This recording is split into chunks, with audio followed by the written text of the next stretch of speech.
campaign, trying to blood some younger players with a view to improving their white ball and T20 hopes next season. As Broad is in and bowling. This one is an inside edge from leaning into the pad, and it drops away on the onside, and they come through for a single, so Leaning gets off the mark. 7 for 2, but of course the rumour mill will tell you that there's more to the story than just that in Compton's case as well. So. As we were saying off air before we started, Ben, the one thing about the system at the moment which allows players to basically move to announce they're moving mid-season, does make that old rumour mill churn in overtime, and it's certainly the case around Montage Road at the moment. I really do wish they would do it outside of the season personally, but here comes Broad. Another inside edge, this time from Harry Finch, and they will stick to just one. Both of these two off the mark, but in unconvincing fashion, and Kent moving to 8 for 2. Well, presumably they've chosen to bat first, Kent, because it is the same pitch that they played on Sunday, and therefore they don't want to be batting last on a used wicket. But the way that Northamptonshire have started, if Kent can't get a big score on the board, then scoreboard pressure will count for nothing when it comes to trying to use your spinners later on, etc. As Broad is in and bowling to Jack Leaning, wide of the off stump, and let go through it to the keeper, Lewis McManus. Of course, Northampton's case, Emilio Gay, after the announcement, played the first 3 games in this competition, and then following the announcement that he was going to be leaving Northamptonshire at the end of the season, and the subsequent announcement that he was his destination Durham, and he hasn't played in any of the subsequent matches. I'm assuming he'll be back in the Championship next week, but we'll see. Broad bowls, leaning well forward this time, playing into the covers. Yeah, of course, Kent played Durham on Sunday. Interestingly, Michael Jones, who is leaving Durham to go back to Lancashire, where he hails from originally, he was playing. Yeah, well, it was one of those interesting ones that we were up there and played Durham the following day before the announcement that he was actually going to Durham, and I'll come back to that. Here comes Broad, leaning with that high back lift, just drops this ball defensively into the offside, and that's the end of the over. 3 overs gone at the start of this Kent innings. It won the toss and chose to bat first here at Canterbury. Live on BBC Sport Online, Kent 8 for 2 here. Good start for the Steelbacks. And those of us who did know where he was going were being grilled by just about everybody about, well, is he going there? Even to the point that I was asked in the press box, well, is it a northern county? Does it have Shire in the name? Yeah, again, it's the sort of thing you don't need during the season. From the player's point of view, from anybody's point of view, it's not, I don't think it's helpful, but anyway, that's where we are. Here's Proctor. It starts a fresh over. Another beauty. Has he got a little nick on that? Not out, says the umpire. Proctor went up, but I have to say it wasn't with a great deal of conviction, but it was another beautiful delivery to Harry Finch that just bounced a little bit, and Finch is having a slightly suspicious prod of the pitch and gives that little hand signal to prove again that demonstrate again that it just nipped back in a touch. Yeah, and the fact that Harry Finch got 100 on Sunday and he's struggling shows how well Proctor's bowling it. Slightly angled run as Proctor is in, bowls and hits Finch on the pad, rolls out into the offside for George Bartlett to retrieve, and there's no run. But it's interesting you're saying, Ben, about what Kent have been doing and trying to give experience to some of the younger players. I did an interview with John Sadler a couple of weeks ago after Northamptonshire. It was confirmed that they couldn't go through to the next stage of this competition. Proctor in again, bowls to Finch, and Finch is solidly in behind that one, pushes it out into the covers once again. Bartlett fields, and there's no run. And he was saying, well, we'd like to give a couple of academy players a game or to have a look at them, but because of the rules concerning contracts and the fact that you can't just pluck somebody from the academy and stick them in for a game, you have to give them a month contract, I believe it is. Here's Proctor in and bowls, and that's clipped away by Finch. Lovely shot. First really attacking intent that we've seen since the first ball that O'Riordan put away for 4, and that disappears over mid-wicket down to the front of the flats down there for 4. Takes Finch to 5 and Kent to 12 for 2 after winning the toss and choosing to bat. So, Northamptonshire said they can't afford to do it. Now, where I'm sure one or two supporters will be saying, and they have been already, well, can't afford that, but they've brought in another overseas player. But here's Proctor in, bowls, and forward goes Finch, plays it back down the pitch. Proctor fields off his own bowling and there's no run.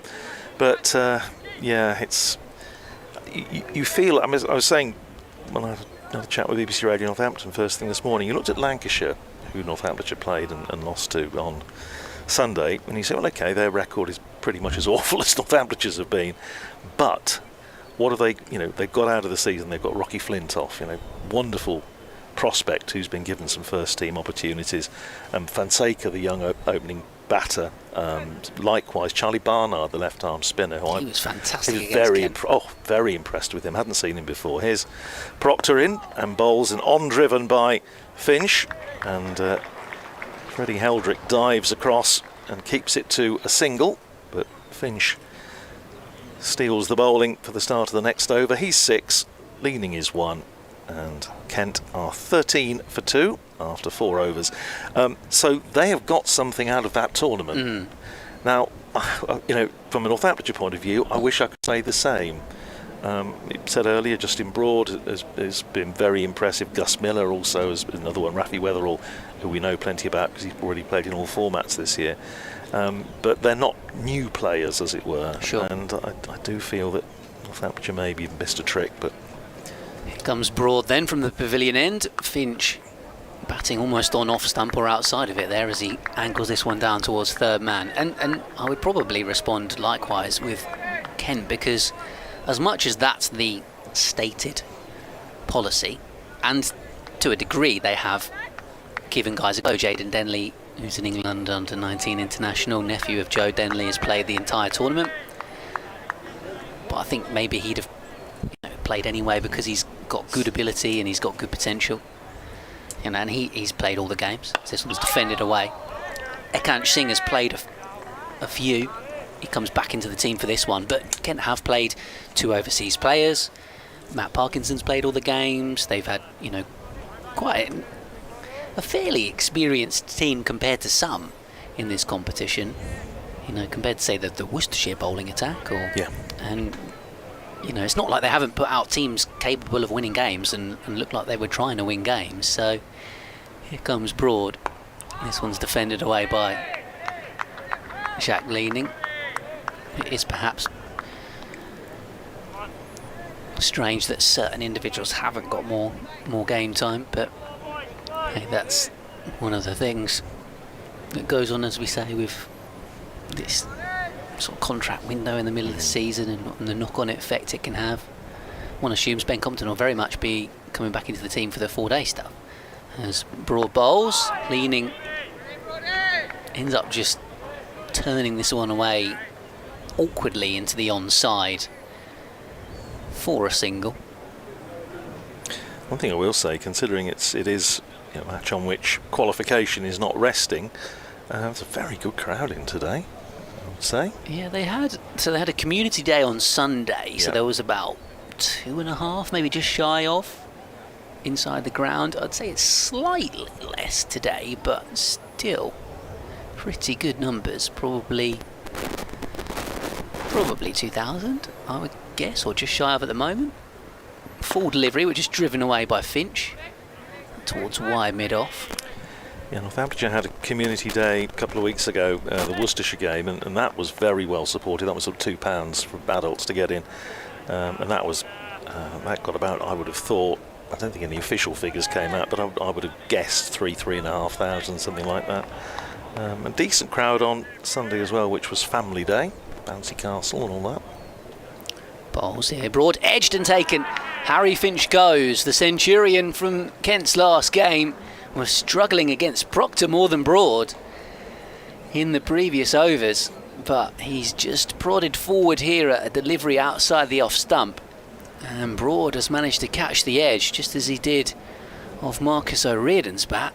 And Kent, having won the toss here at Canterbury, are 15 for 3, and if there's a reason why Kent haven't qualified or aren't in a position to try and qualify for the knockout stages on this final game of the group, it's because the top order hasn't fired in this competition. Generally, it's been the middle order and the lower order bailing them out of trouble, and they're going to have to do that again today to have any kind of competitive score here at Canterbury. 15 for 3 as Jayden Denley, the teenager, comes out. I'm just wondering if he actually had to play at that. I'm not convinced that he did, you know.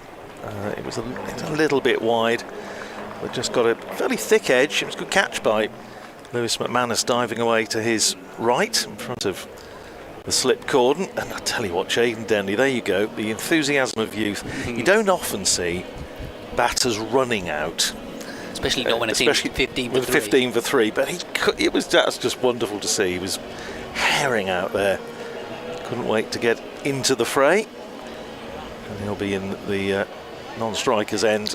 Yeah, so up until the point where Kent made 300 and still lost on Sunday, their scores had all been between about 200 and 260, and were averaging 220. But generally it felt like they got out for 210 about 3 times. So a few times they've been 100 for 5 and the lower orders had to kind of push them up to that score. So this is probably the worst start they've had in their competition. Proctor starting his third over, in and bowls, and forced away off the back foot by leaning out into the covers. And there's no run, still 2 slips in. Gus Miller finding himself in the slip cordon today, with Ricardo Vasconcelos, as we mentioned earlier, not on duty. Picked up an injury in the game against Lancashire on Sunday. I'm sure Northamptonshire hoping that he'll be fit for the resumption of Championship cricket next week. Here's Proctor in again, bowls to leaning, appeal for LBWs. He came a long way across, but not out, says umpire Surrey Shanmugam. I've recently been watching the test on one of those video streaming platforms, of course, which is the documentary which has been following the Australian cricket team over the past few years. I was thinking about Steve Smith because they were obviously focusing on him a little bit, and he's almost changed cricket with his peculiar batting stance. Proctor in again, bowls to leaning, edged and caught low down by second slip by Gus Miller. Doesn't go in there very often, but that was an excellent catch. It only just carried and very well caught low down by Miller. It's a second wicket for Proctor, dismissing his opposite number, Jack Leaning, at least in Championship cricket. Leaning goes for 2, caught Miller, bowled Proctor, and Kent are now 15 for 4. Well, what I was going to finish that point with is that Jack Leaning was basically batting on off stump in the way that Smith likes to do to really access the onside, but Leaning was kind of doing it to stop the nip backer down the slope from getting him out LBW. But instead it's kind of pulled him across his stumps, and he's played at a delivery there that, again, like you were saying with Finch in the previous over, he probably didn't need to play at, really.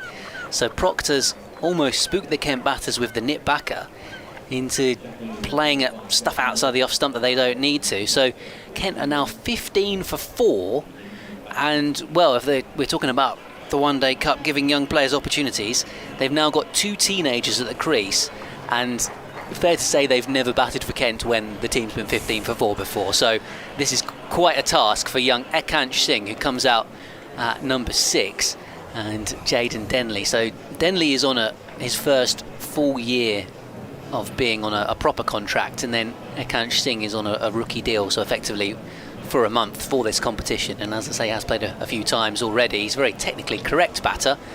Haven't seen too much in terms of volume of runs from him so far, so this feels like a very big task ahead for these two against a ball that is nipping around from Broad and Proctor and Northamptonshire very much with their tails up.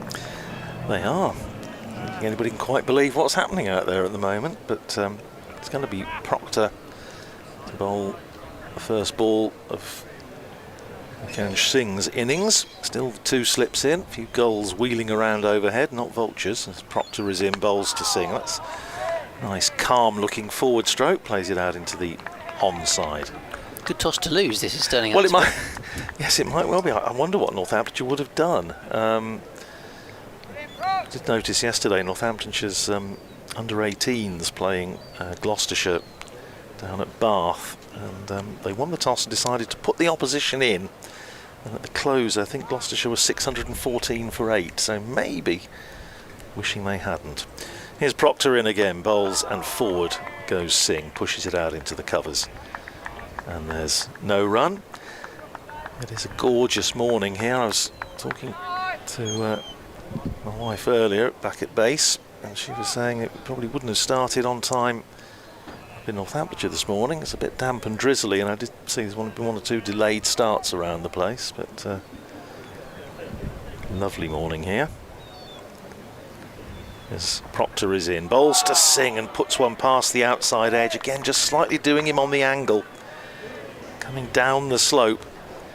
And one thing you do notice, Ben, when we're almost behind the line, which we are for this game, you can actually see the slope. You get a much better, clearer idea of it. So for those of us that sort of only come here once or twice a year, you do really see the camber of the ground. But what a start from these two Northamptonshire seamers. 15 for 4 with Cash Singh and Jaden Denley at the crease and needing to mount something of a recovery act. The other bowling options for Northamptonshire, obviously Gus Miller, I'm sure will come on at some point. Rafi Weatherall, who has just agreed his contract extension, keeping him at Wantage Road for another 3 years, which is very, very good news. And then 3 spin options. Around the wicket comes Broad, and that goes past the outside edge of Jaden Denley's bat through to the wicket keeper. I was saying to Justin Broad, I did an interview with him after his innings of 63 against Lancashire on Sunday, and I said he sort of Mr. Versatile this year. He's opened the batting, opened the bowling, blocked it, whacked it, done the lot. Bowls again, full delivery, driven by Denley up towards mid-off. What I would say is that I don't feel like it's been nipping around, miles. It's not doing loads out there. Now, I've seen Bears Swanepoel, for example, for Kent, the South African overseas, who's going to be playing a bit of South Africa A cricket, so this is his last game for Kent. He's been hooping it round corners with these new white balls in the early stages. It's not doing that, but it's doing enough out there.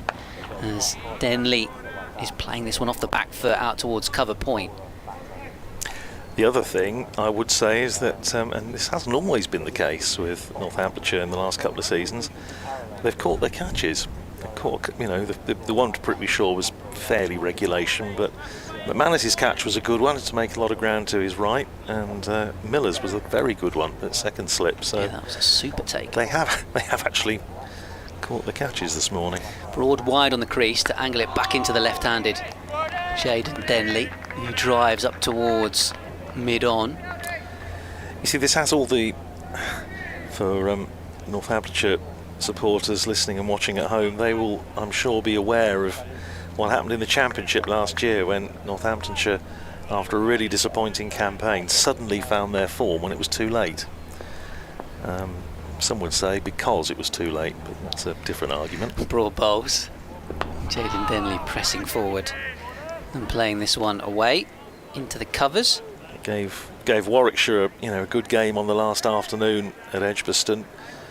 Had Surrey following on, which doesn't happen very often, and turned over Essex with a full day to spare at Wantage Road in the last game of the season. But by that stage, Northamptonshire already down. Broad bowls. Goes past the outside edge, so a maiden from Broad. We've already seen 2 wicket maidens from Luke Proctor, and Kent showing, well, little sign of it being particularly easy out there. Bizarrely, the first ball of the game, Marcus O'Riordan punched it away through cover point, and you thought, oh, here we go. This looks like a good track for batting on. Could be another 300 plays 300 type day. And here we are, 6.5 overs later, and Northamptonshire Steelbacks have taken 4 Spitfires wickets for the loss of just 11 further runs.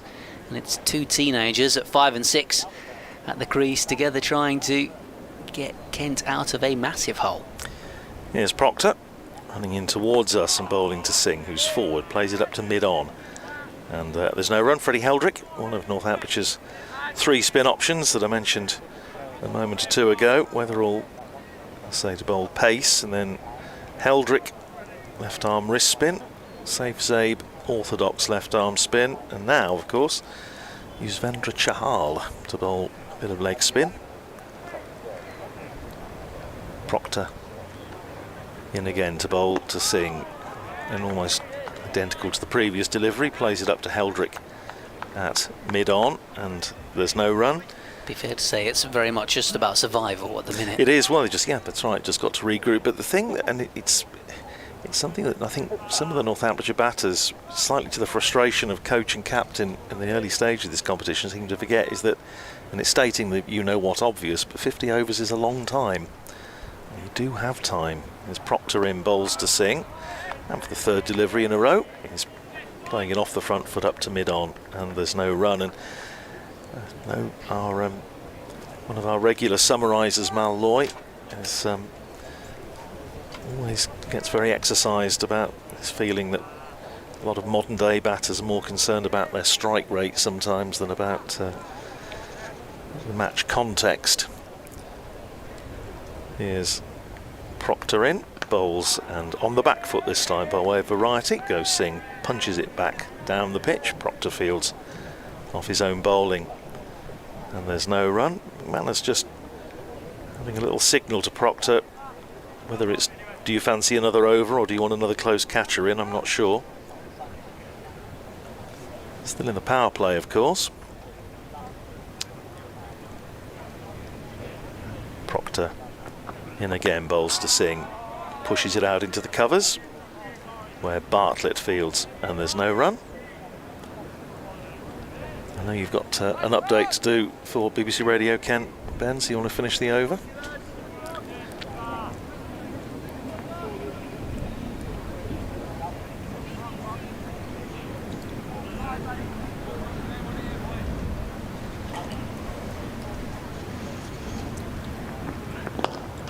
Driven away by Akansh Singh, beautifully played, over Pitchton for 4.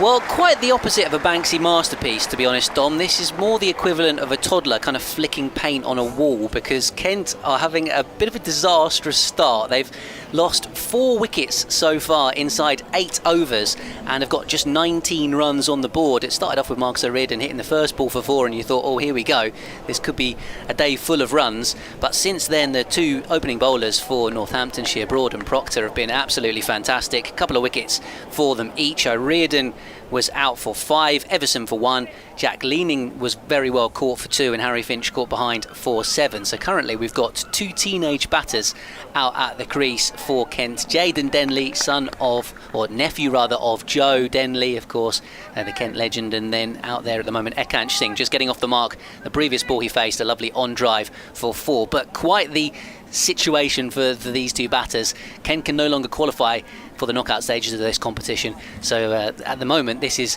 a real chance for these 2 to just try and bat and see what they can do. 2 teenage lads, Singh and Denley at the crease. Northamptonshire very much on top in the early stages here at Canterbury. Commentary continues online. Kent are 19 for the loss of 4 wickets already.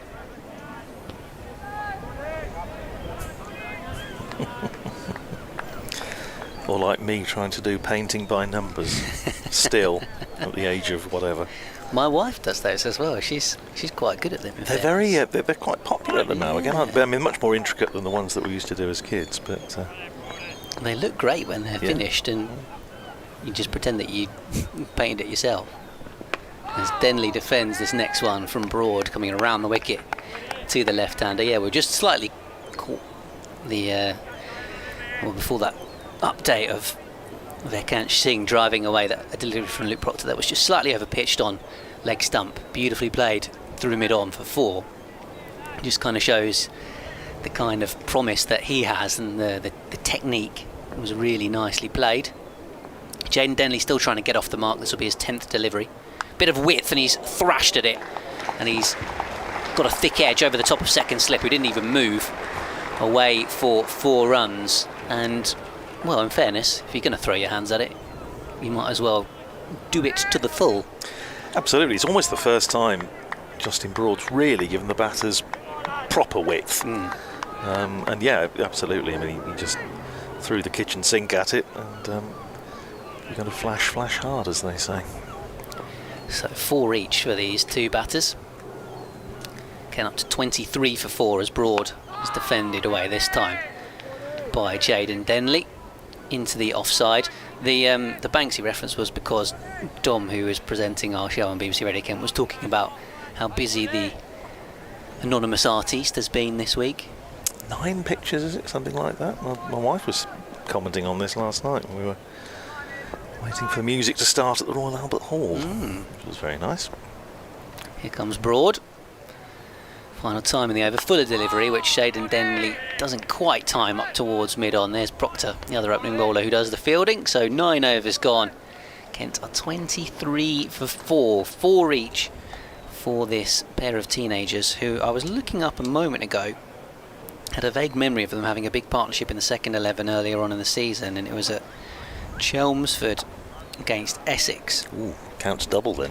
So in the final innings of the game, Kent needed 275 to win, and they scored 100 not out each and got Kent to victory by 9 wickets. So I think fair to say that's probably Ekansh Singh's best knock in a Kent shirt of any kind of description so far, and for Jayden Denley as well, the highest score he's got in, has he got maybe got a couple of second 1100s, but that one was certainly one of the more noteworthy innings.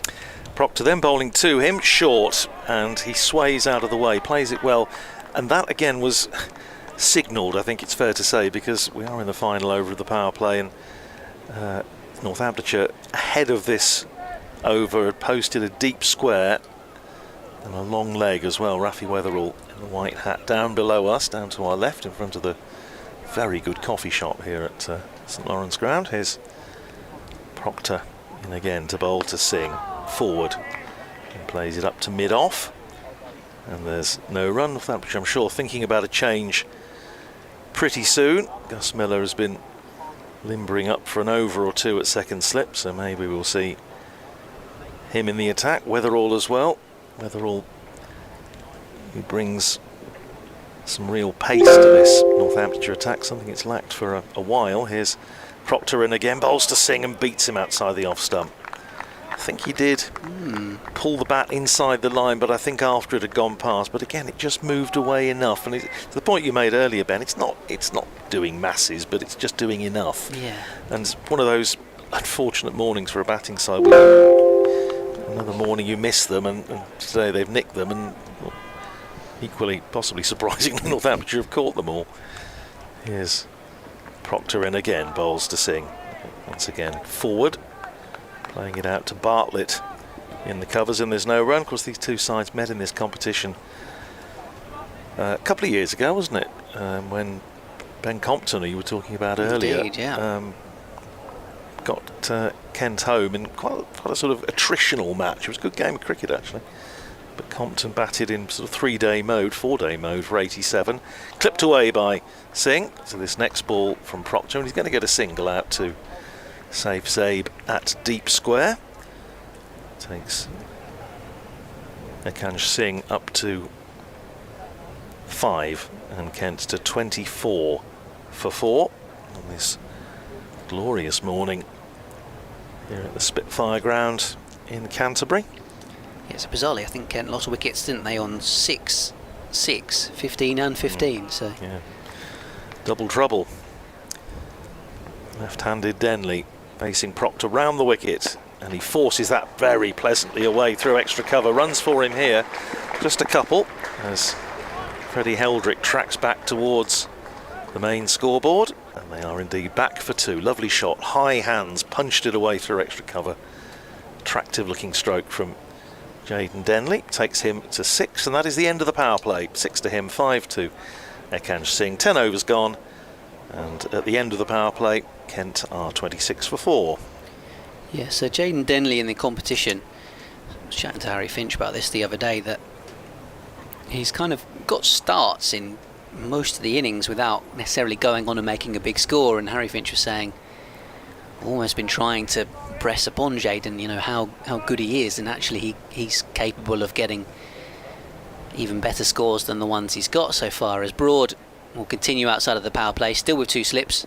Akansh Singh turns it behind square off his hip down towards long leg. So yeah, Lancashire was the, oh no, actually it was Somerset at Taunton was the first game. Jane Denley got 18 in that one, 32 at Blackpool, 19 at Beckenham against Hampshire, 10 against Middlesex at Beckenham, 26 against Worcestershire away, 10 at Derby, and then 17 here on Sunday, and actually got 3 for as well late on with the ball. So he's got in, hasn't he? He's got in every game. Yeah.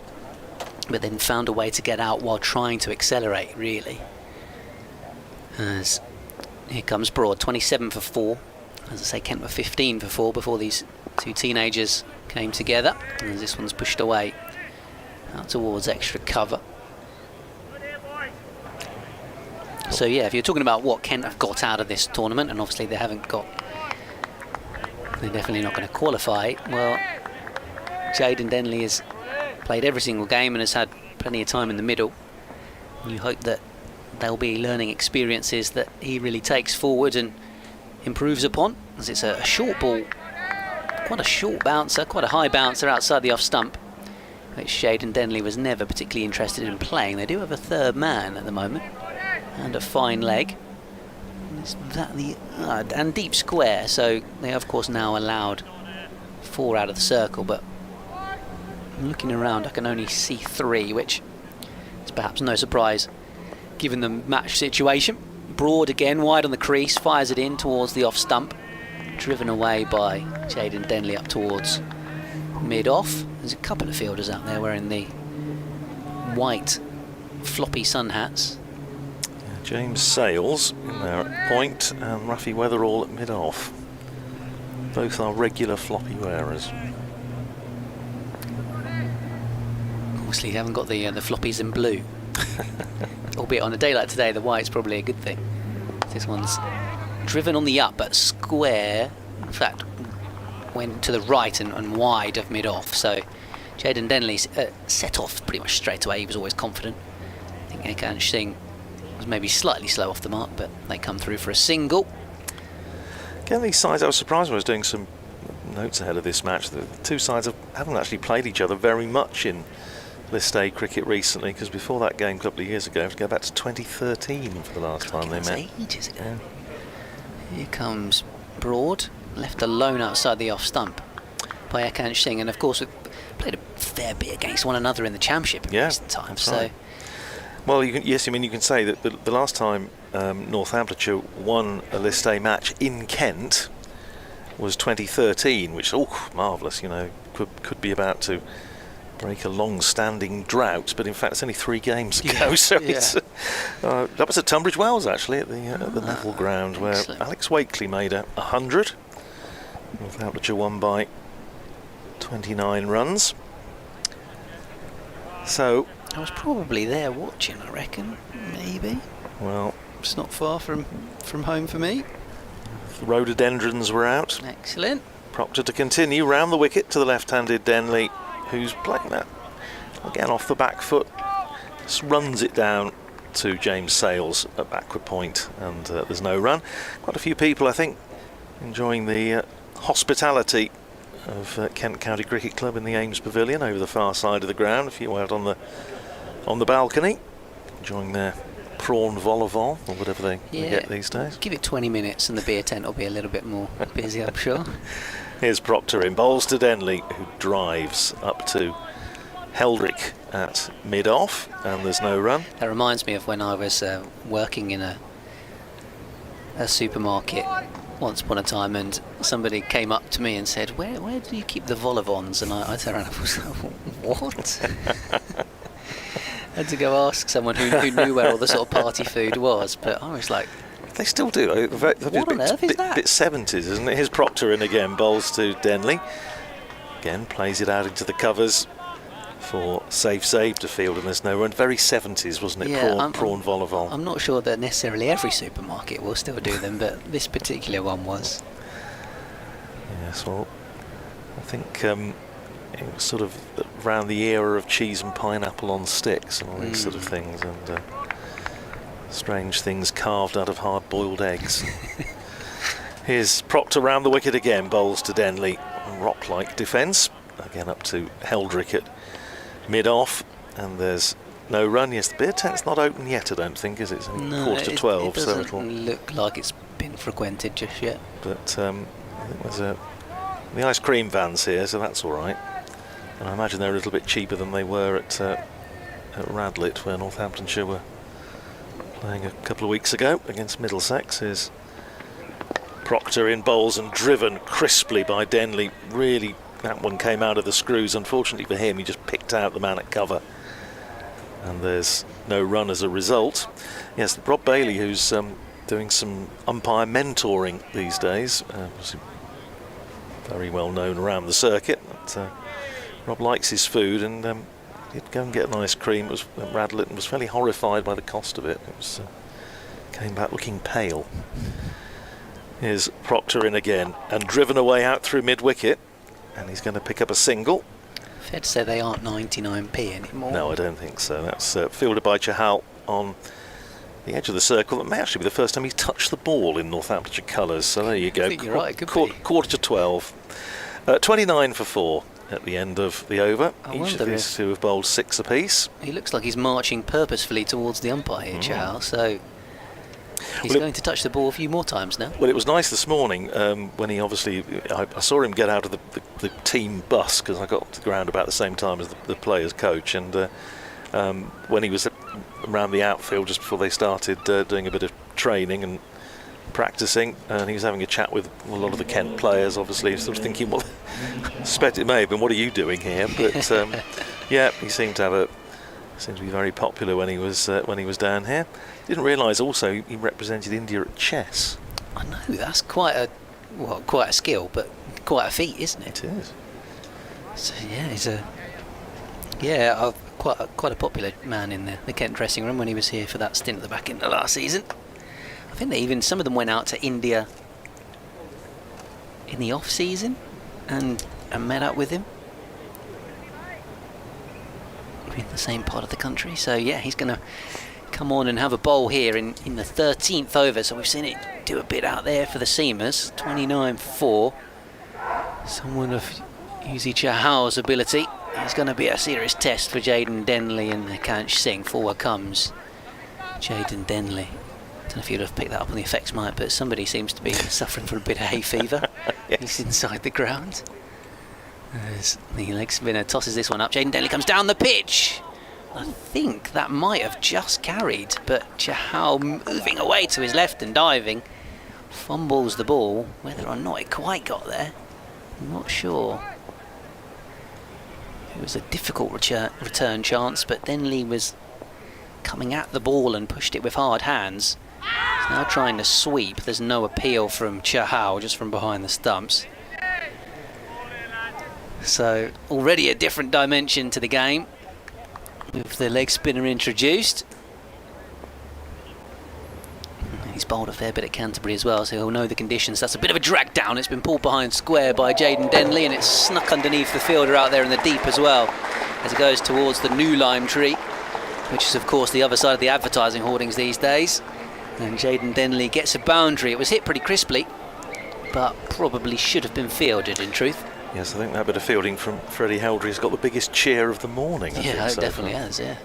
33 for 4. Or non-fielding, I should have said. Indeed. Chahal tosses this one right up.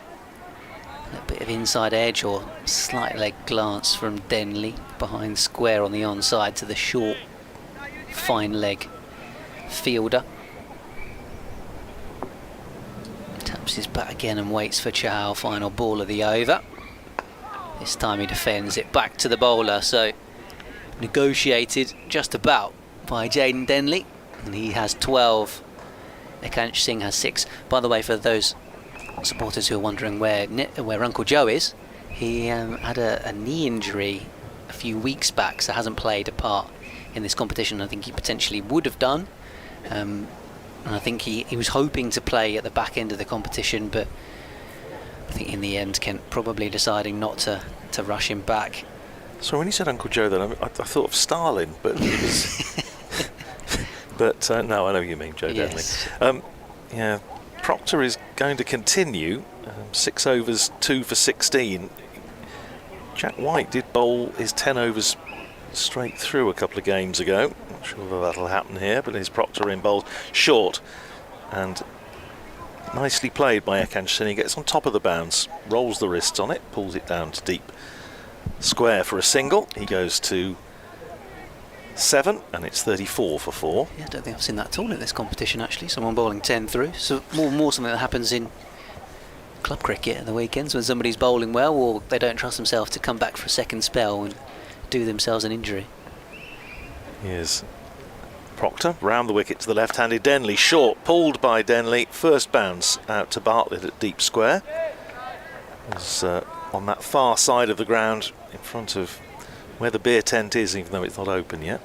1 to Denley, goes to 13, and Kent to 35 for 4, bringing up to date with some of the scores in the other matches in the course of this Luke Proctor over.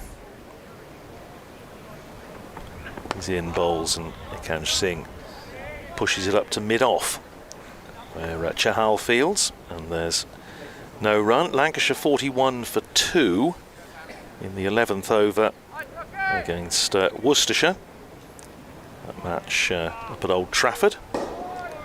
Durham 63 for 1 in the 13th over against Derbyshire. These are all in the same group as this match, Group A. Outside the off stump and left alone by Ekansh Singh. It was angling in towards off stump, but he left it, I think, more or less on length than on line, and went through to Lewis McManus. Hampshire 45 for 2 in the 13th against Middlesex. Then in Group B, Warwickshire 44 for 1 in the 8th over against Nottinghamshire. A few late starts here because of the weather. Proctor in bowls and hits Ekansh Singh painfully amidships. Might need a glass of water or some ice cubes or something. He's down on his haunches, and he'll get absolutely zero sympathy from anybody who'll just laugh at him, which is most unpleasant because it's an awful feeling. Oh, Prithvi Shaw's going up and doing the decent thing, giving him a little pat on the back and "Are you all right, son?" or words to that effect. Sussex 33 for 4 in the 12th over against Essex. Oh, that's a familiar score. Yes. Glamorgan 27 for 1 in the 6th over against Yorkshire. That's down to 47 overs aside in Cardiff, and they have not started yet between Gloucestershire and Leicestershire at Bristol, where apparently it is raining and cold, according to our colleagues down there. So cold? I know. I have to say, Ben, while we're not missing any cricket because sadly Ekansh Singh is in a little bit of discomfort, and I think they just, yes, glass of water's come out splendid. I don't know what good it'll do, but it might just make give him just 5 give minutes. him 5 minutes. Yeah. I was scoring for my club's second 11 on Saturday in Wellingborough, after we'd had all, the heat and all the rest of it, and it was actually cold, and I'd got a jumper on and wished I'd had the fleece as well, but only for the first half of the game, and then it was like somebody flicking a switcher halfway. Yeah. And it was very pleasant second half. But yeah, I was actually at football on Saturday, and I did actually end up wearing 2 layers. We were in the shade. It was sunny and mild, but we were in the shade and it was a bit windy. So which ground were you on? At Priestfield. Oh, of course, yes, the mighty Gills. Yeah, so it wasn't quite as sweltering as it will be for the spectators out there today. Well, good news is Ekansh Singh is okay, and he's going to continue. 1 ball to go in the over. Proctor still with 2 slips in, bowls to Singh, no ball called, and he clips that away out to deep square for a single, but that will be a free hit. So Luke Proctor's going to have to bowl that one again. The free hit indicated by umpire Surrey Shanmugam at the far end. Ben Debenham is at square leg. Surrey well known, of course, to a lot of Northamptonshire followers. Umpired in the Northamptonshire League, Premier League for a while before moving up, and I think a very highly regarded official around the circuit now, making a very good impression. So, free hit for Jaden Denley. Where's this going to go? Of course, they can change the field at Northamptonshire because it's a different batter. They're bringing backward point into the circle. They've got deep cover and deep mid-wicket, deep square. Denley, it's slower ball bouncer, and Denley swats it up to mid-on for a single. Chahal fields his lovely sort of business-like gait of his, and he gets a single. So, end of the over, 39 for 4, with, well, we had 14 overs gone now. Proctor's bowled 7. I wonder if that will be enough. Pretty sure is having a drink now as well. Yeah, you were just reading out the scores from elsewhere. So in the group, Somerset have finished. They've played, won 6 of their 8 matches and have got 12 points and are through. Worcestershire with 10 points in second. And then it's a bit of a shootout really between Durham and Derbyshire, who are playing one another, and then Hampshire as well involved, of course, against Middlesex. So that's 3rd v 5th and 4th v 6th for that final spot, you would imagine. Worcestershire could lose and get through on net run rate. So, of course, these two teams not involved in that shake-up. As back goes Jaden Denley and drives Chahal off the back foot up the slope. Might just have enough. Dive incoming, but he can't reach the ball. It's Broad who was trying to field, and so Jaden Denley gets a boundary, moves on to 18, and that was a really quite pleasant but orthodox stroke for 4. Yeah, lovely shot. Super timing, so to get it to run away, albeit over what looks a pretty quick outfield, but to go up the slope like that, must have timed that very well. Chahal comes in again, 43 for 4, Kent. They were 15 for 4 when these two teenagers came together. Jaden Denley now on 18 and 8 for Ekansh Singh. Chahal defended away there in front of square. He's in again and bowling. That one, Jaden Denley goes back and it turns so sharply down the slope that it's been given as a wide. I was thinking I'm quite looking forward to seeing Chahal bowl at Merchant Taylor's School next week when Northamptonshire play Middlesex in the Championship. Yeah, that one ragged from the India spinner. Of course, was in the recent T20 World Cup squad, wasn't he? They picked so many spinners in that squad in the Caribbean. This one's turned away out towards mid-wicket. I don't think he actually played. No, I don't think he did. As Chahal was defended away here once more into the onside. He was going to back up to the usual cohort of Jadeja and but he's played Yadav, etc. 152 white ball internationals for India. Yeah. 72 in this format, 50 over and 80 T20 internationals. Well, someone was suggesting, I saw on social media at the start of this competition, as Chahal is in and bowling to Denley, defends his way back to the bowler, that perhaps the One Day Cup had even better overseas players than the 100 did, certainly in terms of experience. You know, Kyle Abbott playing for Hampshire, and obviously Shaw playing for Northamptonshire. And Mohammed Abbas played against Northamptonshire as well. Hasn't played much in the rest of the tournament, but here comes Jaden Denley down the pitch, driving up towards long off. Now Chahal as well in the mix. Who needs to be playing 100 balls to see the best cricketers in the world, eh? As the end of the 15th over and Kent are 45 for 4. I would associate myself with that last remark, Ben. Yeah, well, of course, Prithvi Shaw is a steady player as well. He had a slightly frustrating tournament. I mean, he scored 326 runs, 3 half-centuries, including a 97, and you think, well, pretty darn good, but you just can't help but thinking that he's left a few out there, really. Right, we're going to see change of bowling, so Proctor is going to take a well-earned rest after a terrific stint with the new ball.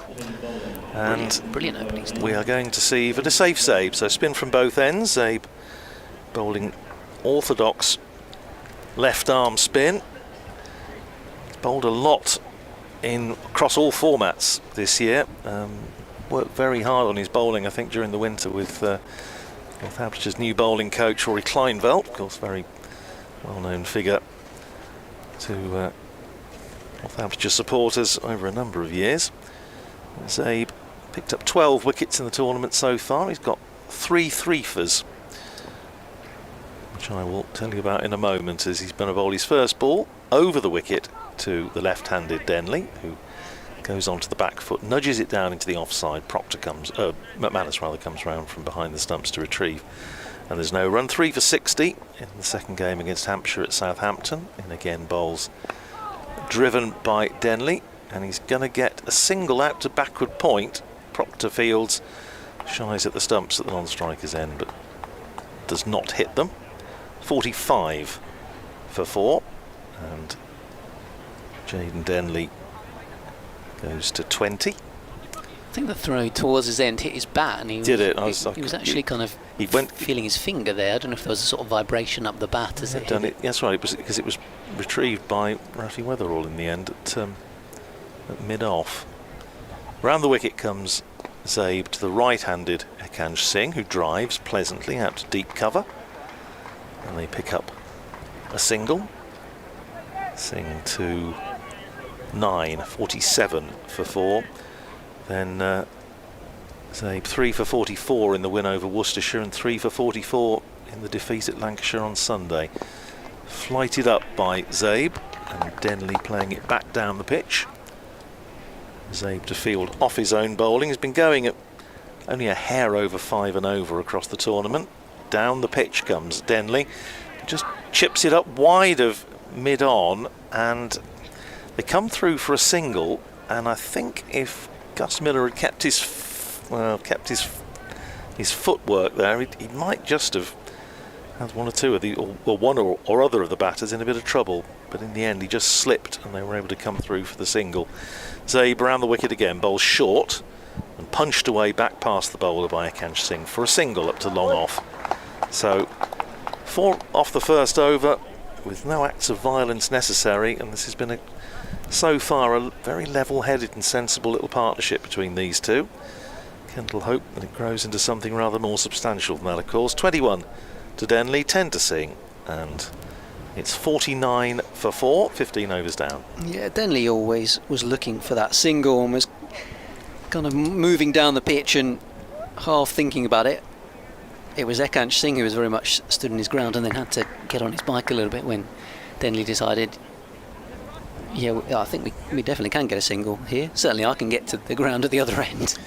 Yeah, it's just Gus Miller did a little bit of a sort of Charlie Chaplin slipping on a bar of soap job, didn't he? Just yeah, it was a little on his bit. backside. So Chahal to continue. We'll have a BBC Radio Kent update in a few moments' time. 49 for 4 at the minute as Ekansh Singh with a slip faces Chahal. Oh, and that's the perfect delivery to a right-hander. Oh, in fact, he's been given out stumped. Well, Ekansh Singh playing inside the line of that delivery, and it beat him through to the keeper.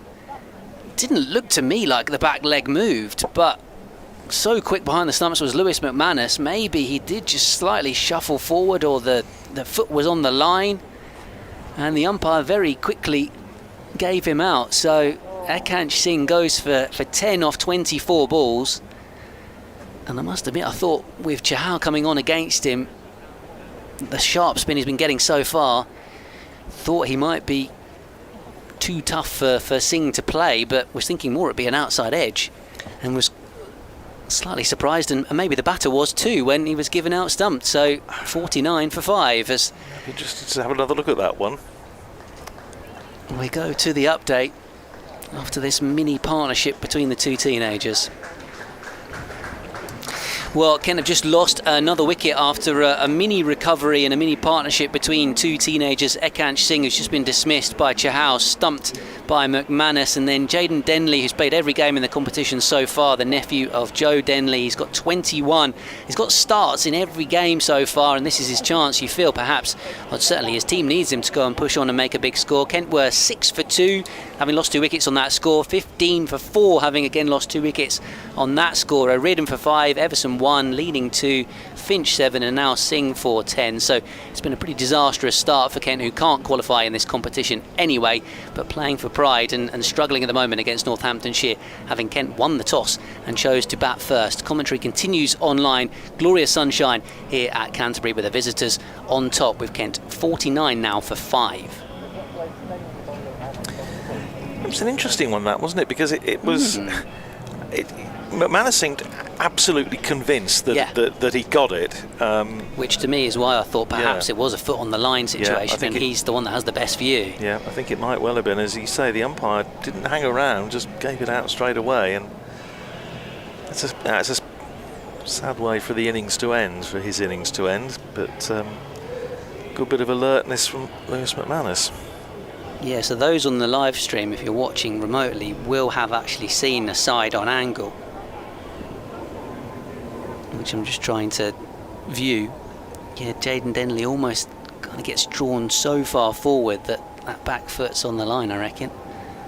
As Grant Stewart is in at number 7 for Kent. He's, well, I think he did bat up the order on Sunday anyway, but he's up the order with Charlie Stobo with a finger injury, not involved in the team today. Chahal bowls to Stewart, back he goes, and plays defensively back to the bowler. So after a mini partnership of 34 runs between the two youngsters, Stewart now comes to the crease. Normally Grant Stewart's used to coming in for the final 16.4 overs. Finisher, isn't he? Not after the first 100 balls of a 50 over game. He's probably a little bit unsure of quite what to do out there as he comes forward and defends in terms of his attitude and possibly his approach, because he's so used to coming in and maybe giving himself a few balls to have a look, then start playing his positive shots, and then ultimately trying to smash the ball out of the ground. As a that kind of batter who's used to that sort of mode, when you've got 33 overs to bat, not quite sure how you approach it. But here comes Chahal to Grant Stewart on the bounce, drives it back towards the bowler. End of the over, a wicket maiden for Chahal, the 3rd wicket maiden in the game so far for Northamptonshire, at least the ones that I've recognised. Kent a 49 for 5. So Chahal strikes with his 13th ball for Northamptonshire. Yeah, it'd be nice if Stewart's still in when Justin Broad comes back into the attack, if he does later on, because then you'd have a German international bowling to an Italian international. Ooh. Dear sir, is this a record? 49 for 5. Zabe, it will be to continue, having bowled just the 1 over for 4. Over the wicket to the left-handed Denley, who is driving and just gets a thick inside edge back down the pitch, which Zabe fields off his own bowling. He's in again, flights that one up. Down the pitch comes Denley, drives straight back to Zabe, who gets through his overs very, very quickly. He's sort of the successor to Simon Kerrigan in that respect in the Northamptonshire side. Reverse sweep from Denley. Attempted reverse sweep anyway, doesn't get hold of it, and McManus takes. Reverse sweep had a bad day at Wantage Road on Sunday. I think 3 batters got out attempting it. This time Denley again pushes it back down the pitch, and a good diving stop by Zabe. If he hadn't got a hand on it, probably would have rolled up to long on for a single. Sounds like Kent and Middlesex, everyone was getting out sweeping that day. Just back of a length and turned away nicely by Denley, out to deep mid-wicket. He goes through for a single, and that is the 50 up for Kent off the 5th ball of the 18th over. So it's taken a while. Yeah, rather a generous applause. I'm not sure if there's this hint of irony. I was just wondering if there was just a maybe flecked with sarcasm, yeah, but indeed. Anyway. Oh, there we go. Gallows humour. Yes, well. Against the side whose supporters invented it, I think. So 50 for 5. Zabe to bowl for the first time to Grant Stewart. A couple of 50s in the tournament this year so far, and worked away by Stewart, but can't get it past James Sales in there at a fairly wide-ish mid-on, and that's the end of another tidy over from Safe Zabe. Just a single off it. 50 for 5. With Denley on 22, Grant Stewart still looking to get off the mark. The gulls are wheeling around. I saw a few out this morning when I was staying not too far from Whitstable, just on the other side of Blean from here, and there were a few wheeling around when I went out to breakfast about 6:30. Excellent choice of destination. Very nice. It's one of my favourite drives in on the circuit, down from Whitstable through Blean and that way into Canterbury. It's lovely. So Chahal to continue this 19th over of the innings. Back goes Jaden Denley and turns it away into the onside. Straight to a fielder though. Yeah, it was at Beckenham actually, the Middlesex game, where I think Kent's first 3 wickets all went down from players trying to sweep. This one's really tossed up by Chahal, defended away by Jayden Denley.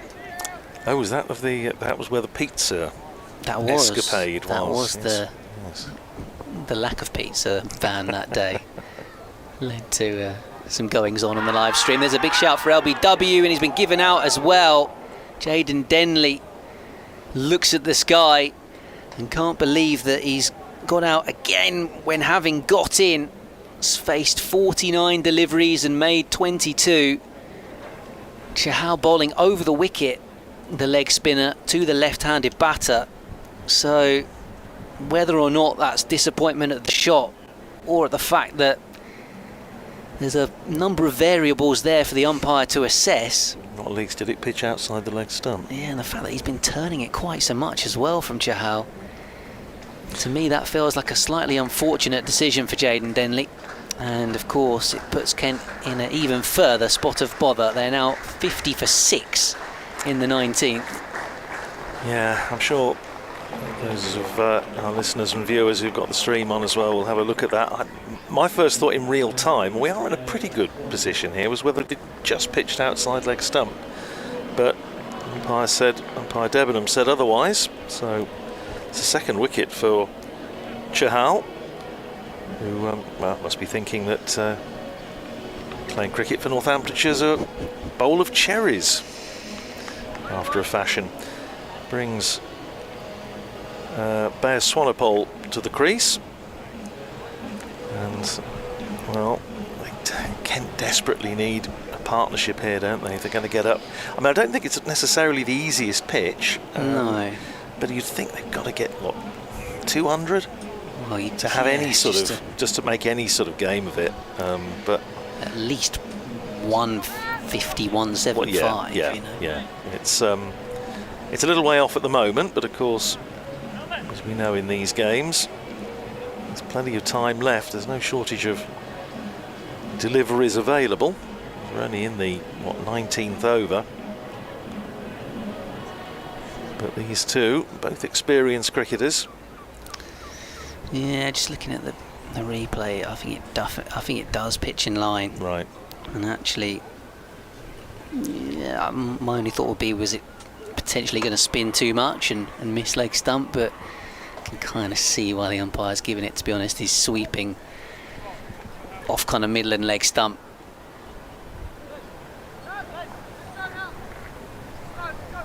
So Swanepoel, who has opened the batting for Kent in this competition, and generally was opening the batting and swinging from the hip and trying to knock everything out the ground, successfully only in the National Counties game, where he smashed a massive score against Bedfordshire, but never really quite worked in the actual competition, and has subsequently been put down the order.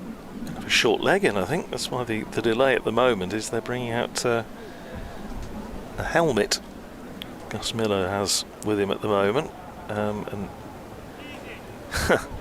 Rob Keogh is down as 12th man. Not really the way I'm sure he would particularly want to be spending a day in his testimonial year, but doing 12th man.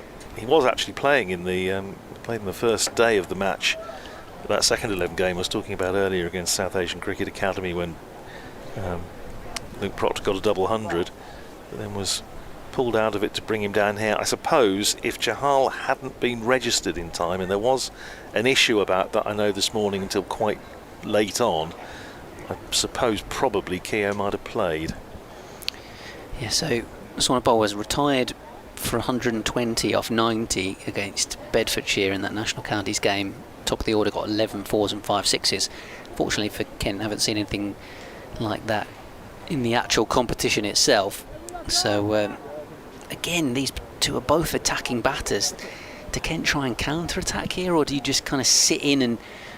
I mean, Jayden Denley and Ekant Singh sat in and tried to be very technically correct and just to push the ball around, which was obviously successful for a little period of time. I don't know, if you try and hit yourself out of trouble at this stage and get out cheaply, then you look like a wally. So it's a hard situation. Chahal to Swanepoel, just jabs the bat of this, and it looked like maybe an arm ball, which is taking the outside edge, but low pass slip and out towards backward point. Having said all that, it might not really be possible to be overly aggressive against Chahal, a player of his quality, to be honest, in this situation. Oh, that one spins. It looked like it was potentially going to slide down the leg side, but the umpire thinks no. He says it was going to hit. Swanepoel out for naught from just 2 deliveries in his final game as a Kent cricketer this season. And he walks off slowly. Chahal has got the Kent batters in a spin at the moment, and they are 50 for 7, so having lost 2 wickets on 6, 2 wickets on 15, 1 on 49, they've now lost 2 on 50, and Kent are in serious danger here of barely getting any kind of score on the board, and this crowd that has packed in to watch a full day's cricket are going to get maybe half of one, if that, the way things are going at the moment. 2 wickets in the over for Chahal, and Kent are absolutely all over the place now with just bowlers to come. And Grant Stewart not out and yet to score. Well, I mentioned how pleased Kent players seemed to be when Yuzvendra Chahal turned up this morning. Perhaps they're rather less pleased to see him now. Yeah, it's a shame, isn't it, with a decent crowd in. They can't even play a beer match anymore, can they? It was what they used to do many years ago. I don't think the umpires necessarily got the memo about giving the crowd a game here to watch. W.G. Grace to say, come to see me bat, not you umpire.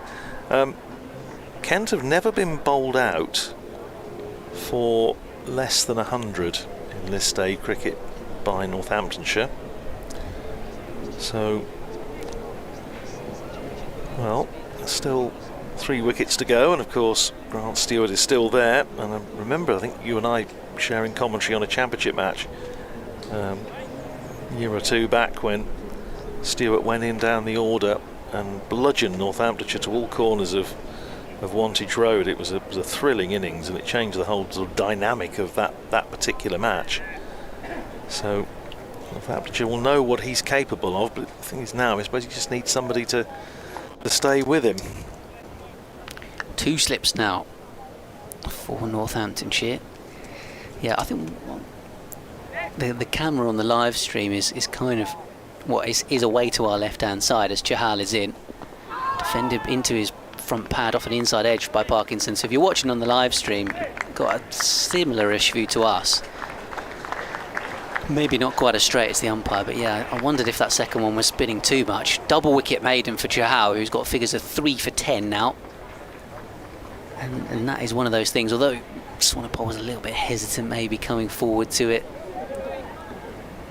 Goes back to what I was saying, that actually Swanepoel's almost looked better in this tournament when he has actually looked to be aggressive. When he's sat in and tried to knock it around, he's got out. So yeah, I wouldn't like to be Grant Stewart right now, in the sense that we know he is capable of really scoring quickly and finding boundaries. I reckon while Parkinson's still out there with him, he'll probably bat normally, but there might come a point where he just has to try and go. Here's Zabe starting a fresh over to Stewart, who drops a bat on it, runs out into the covers where Justin Broadfield. Kent's lowest total in List A cricket, 60 all out against Somerset. As forward goes Stewart, again plays it out to Broad in the covers, and there's no run. That was down at Taunton in 1979. Flighted up by Zabe, punched away by Stewart, out to long off for a single. So again, a ripple around the ground. Started applauding every run now. 51 for 7. Stewart is off the mark, and now Matt Parkinson will face his first ball. Kent's lowest List A total on this ground, 67. On driven by Parkinson, crisply up to mid-on. And there's no run. Work to do in that sense then. That was against New Zealand A in 2014. Forward goes Parkinson, plays it back down the pitch to save Zabe. Mind you, I do remember that because Northamptonshire played that New Zealand A side, and it was very nearly New Zealand. It really wasn't New Zealand A. Attempted sweep by Parkinson, doesn't get anything on it, but it's signalled a wide down the leg side by umpire Ben Debenham. McManus has the bails off, but no appeal this time. Here's Zabin again, and driven by Parkinson up to mid-off. Zabe bidding even with a wide for the sub-minute over, and I suspect he wasn't too far away. 52 for 7 at the end of the 19th over. And, well, the spinners at the moment, save Zabe and Chahal, thoroughly enjoying themselves. And Freddie Heldrick, I'm sure, will be pretty itching to have a go himself. Quite. I suspect this might be the first time that Matt Parkinson's ever batted inside 20 overs in a list day game of cricket, having spent much of his career at 10 or 11 for Lancashire. Having worked hard on his batting, he's at times found himself at 8 or 9 in the Kent shirt this year. But here comes Chahal again, the danger man. Stewart goes back, which on the one hand feels a little bit risky to wait for the ball to come to you against Chahal, but on the other hand maybe you get a bit more of a view at which way or how much it's going to spin. This one's outside the off stump, and Stewart for one moment looked like he was going to size up a shot and then decided to just block the ball. Had a quite long bat at Old Trafford in the 4-day game against Nathan Lyon earlier on in the season. Oh, as he goes for a massive shot here, Grant Stewart. And he's been given out by the umpire. Called it slip. I think at first, because nobody reacted, I wondered if it had just turned and gone past the outside edge. Out of the just hit a foothold maybe, but he stood there after Prithvi Shaw held the ball, and he was immediately sent on his way by umpire Ben Debenham. So 52 for 8.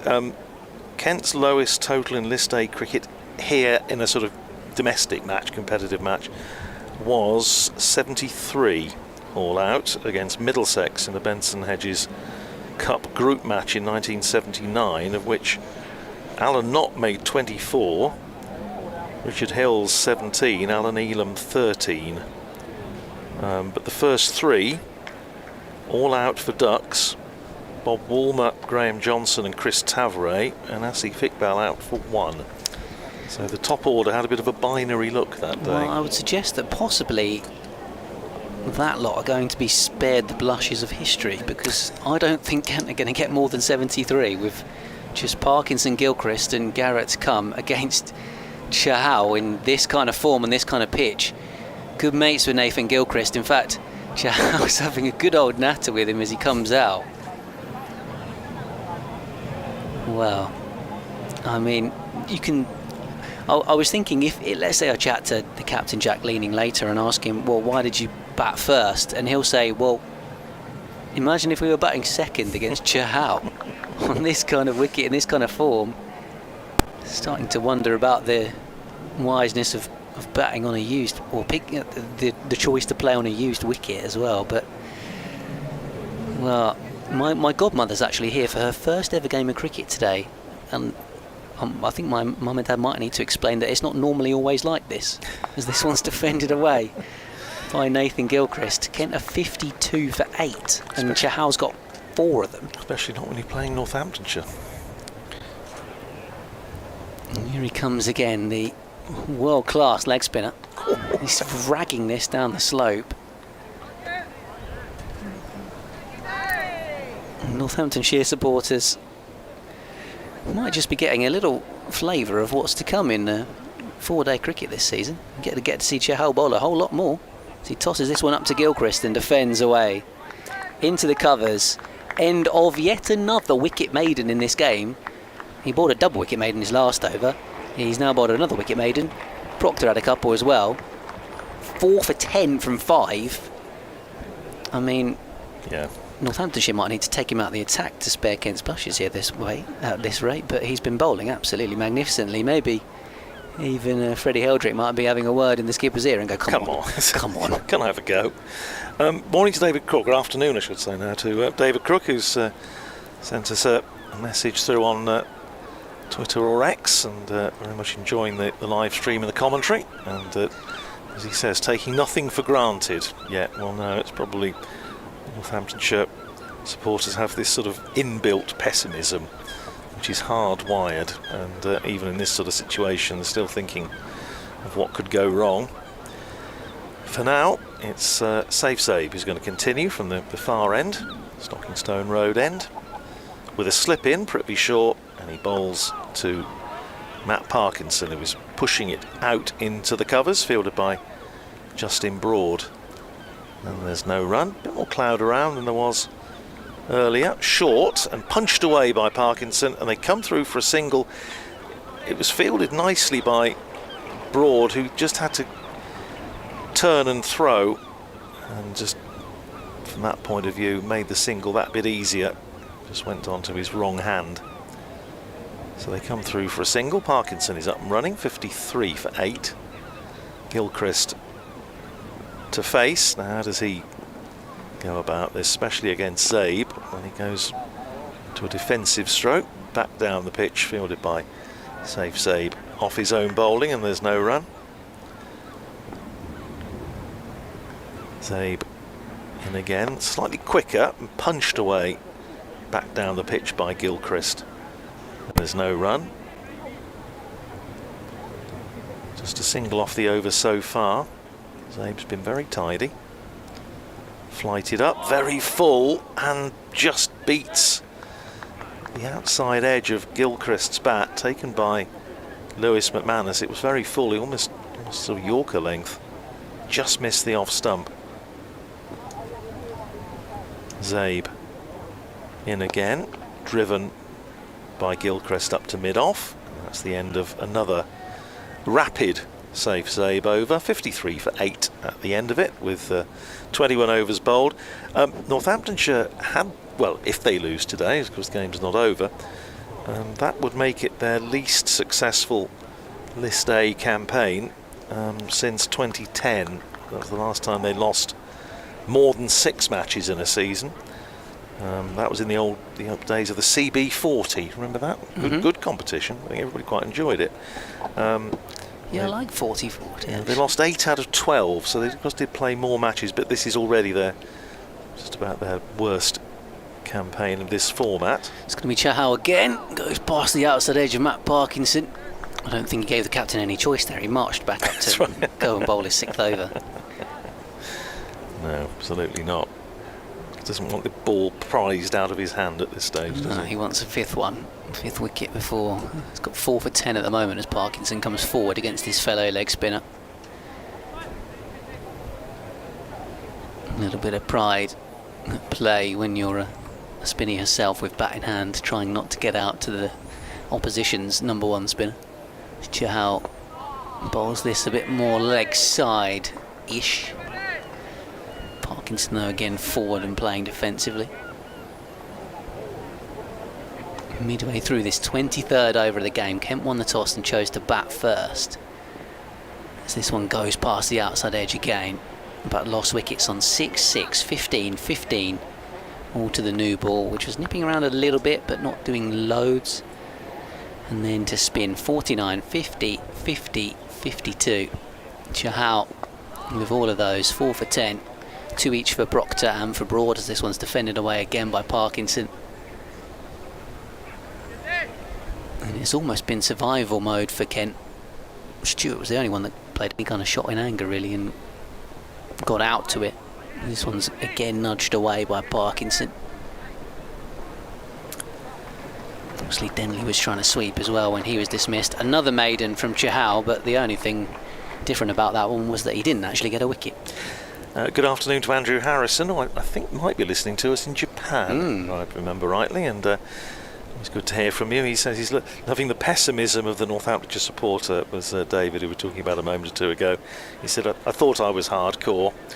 Well, as I say, Northamptonshire supporters tend to be generally a fairly pessimistic bunch, but you look down the records and of course they have plenty of reason to be pessimistic down the years, but certainly on top here. As Safe Zabe starts another over round the wicket and driven up to mid-on by Gilchrist. And there's no run. Pretty sure gesturing to the pavilion for something. Zabe in again, bowls short and I'm not sure what that came off, maybe just flicked the hip on the way through. I think it went off inside edge onto the foot and then actually back across the stumps and was picked up by the keeper. I know you need to update BBC Radio, Kent, so all yours. I'm not sure they necessarily want to hear from me, to be honest, as this one's flicked away by Gilchrist. Well, you can actually hear ironic cheers in the Spitfire Ground, St Lawrence, because Kent's Nathan Gilchrist has just found a boundary, flicked away into the leg side. That's because it's been a rarity. It's been all about the bowlers. Yuzvendra Chahal, the India spinner, world-class leg spinner who Northamptonshire have brought in for the end of the season, playing his first game for them this year, of course a former Kent player, has been from one end setting about ripping apart the Kent middle and lower order. 4 wickets for just 10 runs from him after Kent lost 4 early wickets to seam. So having won the toss and chose to bat first here on a sunny day at Canterbury, Kent are bizarrely 57 for 8. They're on danger of setting some kind of record for the lowest ever total in this format against any side, but also another county side, unless the bowlers can scramble them towards anything, to be honest. Not even 100 is looking very likely at the moment, which would mean they are very much likely looking to head towards defeat at the moment. So commentary continues online via the BBC Sport app and website.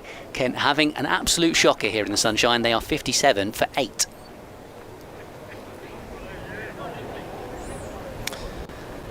Well, as you say, Chahal is not keen to relinquish the ball. Rob Keogh came on with a drink for him, I think, but not deemed necessary. 24 overs gone, so in fact there'll be drinks after this one anyway, won't it? Yeah, they are rattling through these overs. Well, here is Chahal to continue. Bowls to Parkinson, defended away out towards backward point. We've still got the studio going on in our headphones, and it's raining men. I think it's raining wickets. That's the only thing it's raining in the county of Kent. Surreal. There's Chahal bowls, looking for his 5th. Parkinson determined not to be the one. He's blocked 15 balls so far. In fact, he actually had a sweep at the leg side wide from Zabe, didn't he? But has very much been trying to block everything else. That one's wide of the off stump and he's thrown the hands at it, hit it all along the ground. That's actually a really good stop by Sales, I think, is it, with the left hand moving away to stop that one. Chahal lobbed it up outside the off stump to allow Parkinson to try and hit it. Maybe he just wanted to bowl at his mate Nathan Gilchrist instead. Chahal bowls to him. Oh, that one spins past the outside edge and is taken by McManus, who whips off the bails. It was his stumping of Ekansh Singh which started this cascade of wickets to Chahal after Jaden Denley and Ekansh Singh batted really quite well in the circumstances. As back goes Gilchrist, having joined each other at 15 for 4, but then Kent losing wickets from 49, 50, 50, 52. 6 this partnership's worth so far. 2 for Parkinson, 4 for Gilchrist, who was back and playing that one into the covers. This time he's forward and playing out towards extra cover. Northamptonshire spinners rattle through yet another over, and we're at the halfway point of the innings. And on Sunday, when 307 played 300, at this stage Kent were going along with Leaning and Finch and trying to chase down a massive target. It's going to be a very different game of cricket today, and it has been thus far. So here come the drinks. Yes, I know I'm going to be asked. It's always well to sort of get your retaliation in first. I know I'm going to be asked, obviously depending on how Chahal finishes up in terms of his figures, are these the best figures by a Northamptonshire bowler making his debut in List A cricket? The answer almost certainly is no. Because one Chahal Peterson took 7 for 10 against Denmark in the first round of the old Cheltenham and Gloucester Trophy at Svanholm Park, Brøndby, in May 2005. 8 overs, 3 maidens, 7 for 10. 6 of those were wides. And the only thing I can remember about that much, I didn't go to it, but they had problems because Peterson had a South African passport, and there were issues about whether he could get into Denmark or not without a visa. Right. Okay. They managed to sort that one out, but Kepler Vessels, who was then Northamptonshire director of cricket didn't go because I think they were having problems with his visa as well. I seem to remember. Denmark playing that competition. Yeah, I don't think they were in for long, judging by that competition. But anyway, that was Chahal Peterson's List A debut for Northamptonshire. So it is not a record. But, well, there's all sorts of other records, of course, that we may see beaten still. Just bring you up to date with what's happening elsewhere while the drinks are being consumed. In this group, in Group A, just wait for it to refresh, which it now has. Lancashire 78 for 3 at Old Trafford against Worcestershire. They've had 22 overs there. Halfway between Durham and Derbyshire, which, as you were saying earlier, Ben, is a very significant game in terms of qualification. Durham are 123 for 2 in that one. Scott Borthwick is 58 not out. Hampshire 103 for 3 in the 24th over against Middlesex. In Group B, Warwickshire 73 for 3 in the 18th over against Nottinghamshire. That's now a 48 over side match. Some rain in the West Midlands early this morning. Sussex in all sorts of trouble against Essex, 75 for 6 in the 22nd over. They've just started down at Bristol, late start there. It's now a 40 overs a side match. Gloucestershire batting first against Leicestershire, 5 for no wicket. And Glamorgan 75 for 3 after 15 overs against Yorkshire. Glamorgan, I think, more or less through. But anyway, that's up to date as far as what's happening elsewhere is concerned. Here, I think we are going to see a change of bowling. Save may have a little rest. I don't know though. There's lots of people milling around at the far end.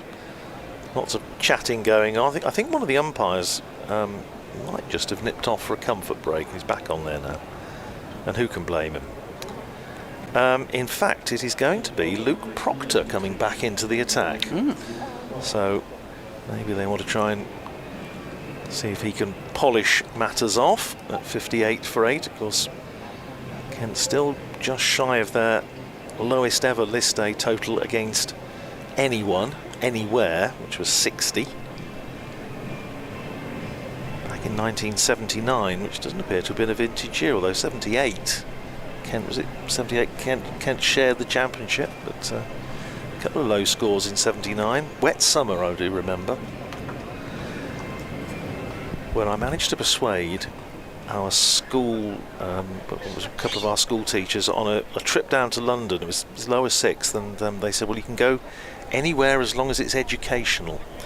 Amazing. So I went to Lord's to see MCC versus India. Carson Garvery, left armour, hit Mike Brearley in the face, went through the gap between the visor and the top of the helmet, and I said it was very educational. Nobody seemed to bother too much. Didn't disturb anybody. Strange the things that stick in your mind, isn't it? That wouldn't happen these days. No. You would be worried about somebody getting lost in the capital and not going home. Here's Proctor. Well, he was going to run in and bowl from the far end, the Stockingstone Road end, but I don't think anyone was quite ready, least of all his captain, Lewis McManus, who was still setting the field. Proctor used to doing it himself, of course, in red ball cricket.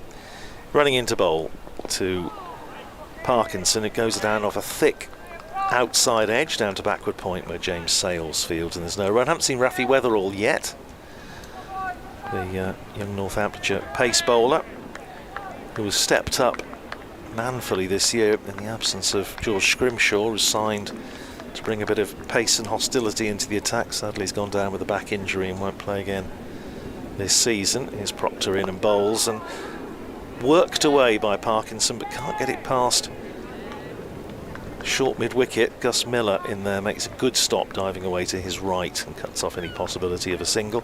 But Weatherall's been excellent this year, and so rewarded with a 3-year contract, keep him at Wantage Road until at least the end of 2027.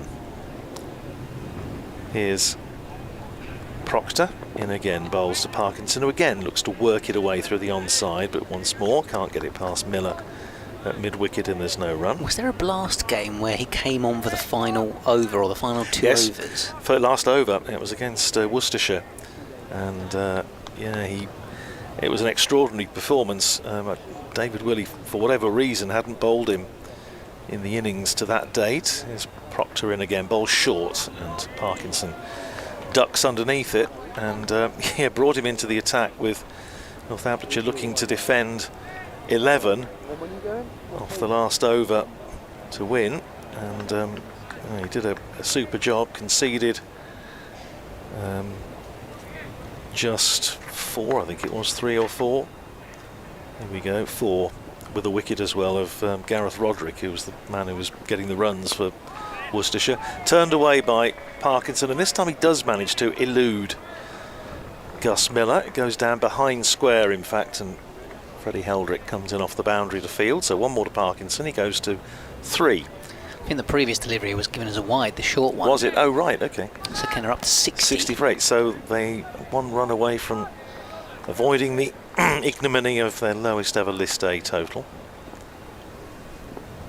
Here's Proctor in again. Bowled, edged and short of Shaw at slip. Yeah, didn't quite carry. I was just wondering if it did just got there. Unfortunately, Shaw had his back to us, but no, absolutely right. It landed in front of him.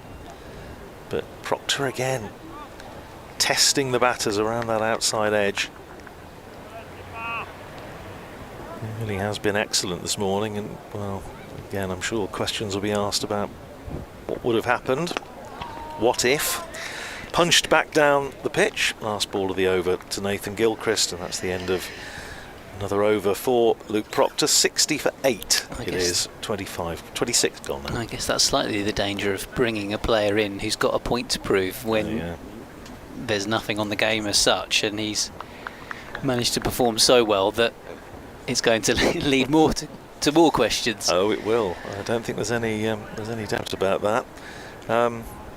But yeah, I mean, he's such a, as you were saying earlier, he's just such a handy cricketer, and it's not as though he's, we do see some red ball players, and you were talking about Ben Compton earlier, who, you say, well, okay, they're not suited to this format, but I mean, it was Ben Compton to a large extent who won the match against Northamptonshire the last time these two sides played in this competition on this ground 2 years ago, when it was a bit of an attritional game, and his 87 was the difference between the sides.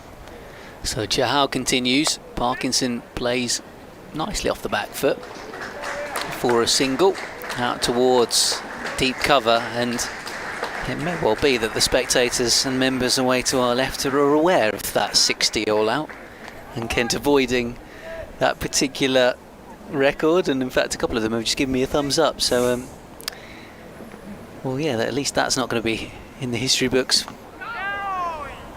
entirely, as Nathan Gilchrist aims a big pull shot this next delivery, which again was a slight drag down from Chahal. Now they just need to get past a score of quite a few more, isn't it? The 73, as this one's tossed up, driven away by Gilchrist nicely up towards long off to do better than they have done on this ground. On this ground, yeah, against another county. So yeah, it was 60 all out against Somerset at Taunton in 1979 that they've gone past. As Chahal bowls, again it turns down the slope. Parkinson dead bats the ball into the ground. 67 against New Zealand Day, the next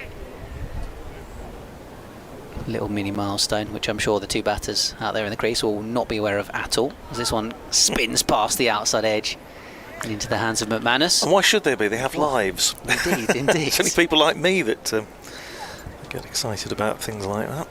They will just know that this is a very bad score, and Kent are in danger of losing this game unless they can do something miraculous, as Parkinson defends into the offside.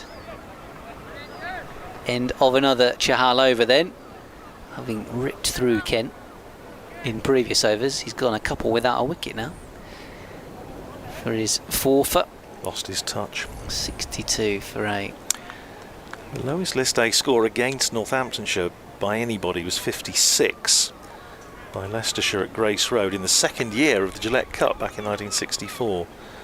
And then equalled by that 56 in the game against Denmark at Svanholm Park in Brøndby when Charles Peterson got his 7 for 10. Shame you didn't get to go to that one. I was going to say it would have been quite fun. Never been to Denmark. Here's Proctor in, bowling to Gilchrist, who's forcing it away off the back foot. Thickish outside edge, but perfectly safe. Down to third man, where Chahal, who I notice doesn't have a number on his bat. I haven't got round to that yet. Picks up a single as Chahal sends in his throw from third man. 63 for 8. Yeah, been once actually. Went to Copenhagen for a few days. Been to Stockholm, okay, which I absolutely loved. Wonderful place. But, and had good fortune to spend a little time in Helsinki as well, but not Denmark. Is Proctor in, and Parkinson comes again across his stumps, works it into the leg side, where Gus Miller is having a busy time in there at short mid-wicket fields. Miller took that excellent slip catch low off Proctor early on to dismiss Jack Leaning. Hasn't had a bowl yet, but as I say, there's a few that would be itching, I'm sure, to try and pick up a couple of cheap ones. Here's Proctor in, bowls, and Parkinson, ball of full length, again works it into the onside, again fielded by Gus Miller, and there's no run. So we're in the 28th over. 63 for 8. I suppose it's just a question of just bat your overs and try and bat the overs and see what you can get.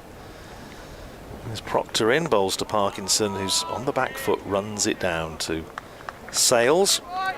Yeah, there's no kind of pressure other than the scoreboard, obviously, on these two batters to do anything really. It's just, like you say, just try not to get out. James Sales was also saw a little bit of surreptitious warming up, but whether he'll get on, I'm not sure. He's bowled a lot this year in this competition. Here's Proctor in again, and that's back of a length. Parkinson on the back foot, plays it out into the offside, and there's no run. Sales pushed up to open the batting in the previous game against Lancashire and got an absolute perler from Josh Boyden early on. Bowled for naught, third ball. He's only bowled 9 overs in the competition this year across his 4 matches he's played. Picked up 1 wicket. Proctor in again, bowling to Matty Parkinson, who again plays it down to backward point. Once again, Sales fields, and that is the end of Proctor's over. 63 for 8 it is, 28 overs gone. Nathan Gilchrist has 6, Matty Parkinson has 4. Yeah, they've actually put on 11 now, these two together. Chahal, he's back to bowl his 9th then. Just checking how many Proctor's bowled 9 as well, hasn't he? So presumably he'll bowl out.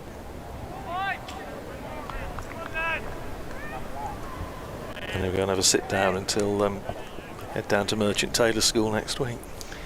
So Chahal, 8 overs, 4 maidens, 4 for 13, and that one's up in the air, and this could be the 5 for Nathan Gilchrist, trying to drag a shorter delivery away into the leg side. It's been caught by Rafi Weatherall.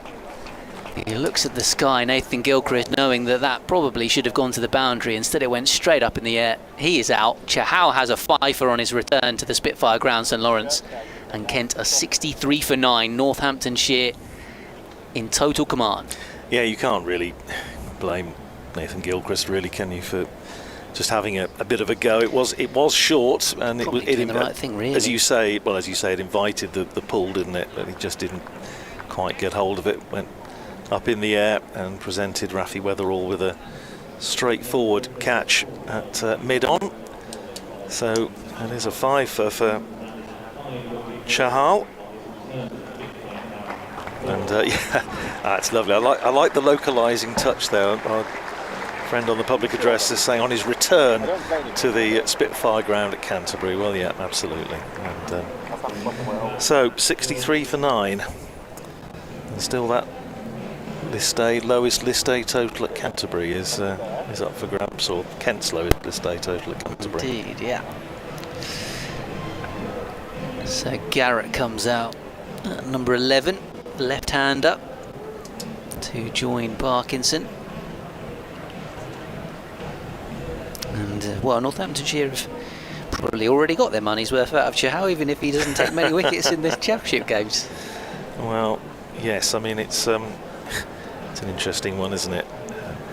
He's going to have 5 matches to play. Northamptonshire haven't won a game in the championship this year. They're 7th in Division 2. That's still a lot, isn't it? But 5 games, really. There is a lot. You could do a lot of damage in 5 games. Yeah, absolutely. Yeah, 2 innings, of course, in both. Especially when you think, as I say, the first one of those is at Merchant Taylor School, which is, although it was a surface that produced a cracking game of cricket last year, it is an outground, and you never quite know what you're gonna find. Yeah, it was that day 4 draw, and not a draw, it was a tie, wasn't it? Of course, that dramatic game last year. Draw with the scores level. Yeah, astonishing game. Had the good fortune to be on for the last over of that, and Middlesex needed 3 off the last ball and got 2. Yeah, I think at the time all the Kent fans were, of course, tuning in as well, because of course, yes, it was them or Middlesex who would end up going down in the. Well, them and Northamptonshire and Middlesex who were all in the mix, of course, to go down as Chahal bowls to Garrett, turned away into the onside. Still got a hole over the face. That was the first ball of Chahal's 9th that went straight up in the air and was caught. Forward he comes, Garrett, and prods it out into the covers. Parkinson up the other end on 4 from 28 deliveries faced. Gilchrist faced, I think, 26, possibly. Similar number to Parkinson. As Garrett is watchfully playing this one away. The number 11. Chahal's going to decide to come around the wicket to the left-hander. So Garrett changes his guard.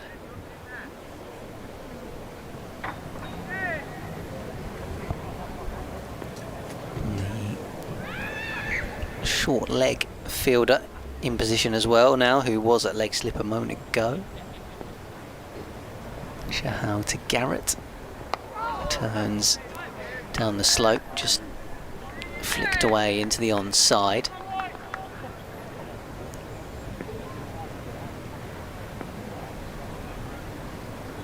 Chahal with the final time in the over, very wide of the off stump this time, and it comes back a long way before Garrett steers it up towards mid-on.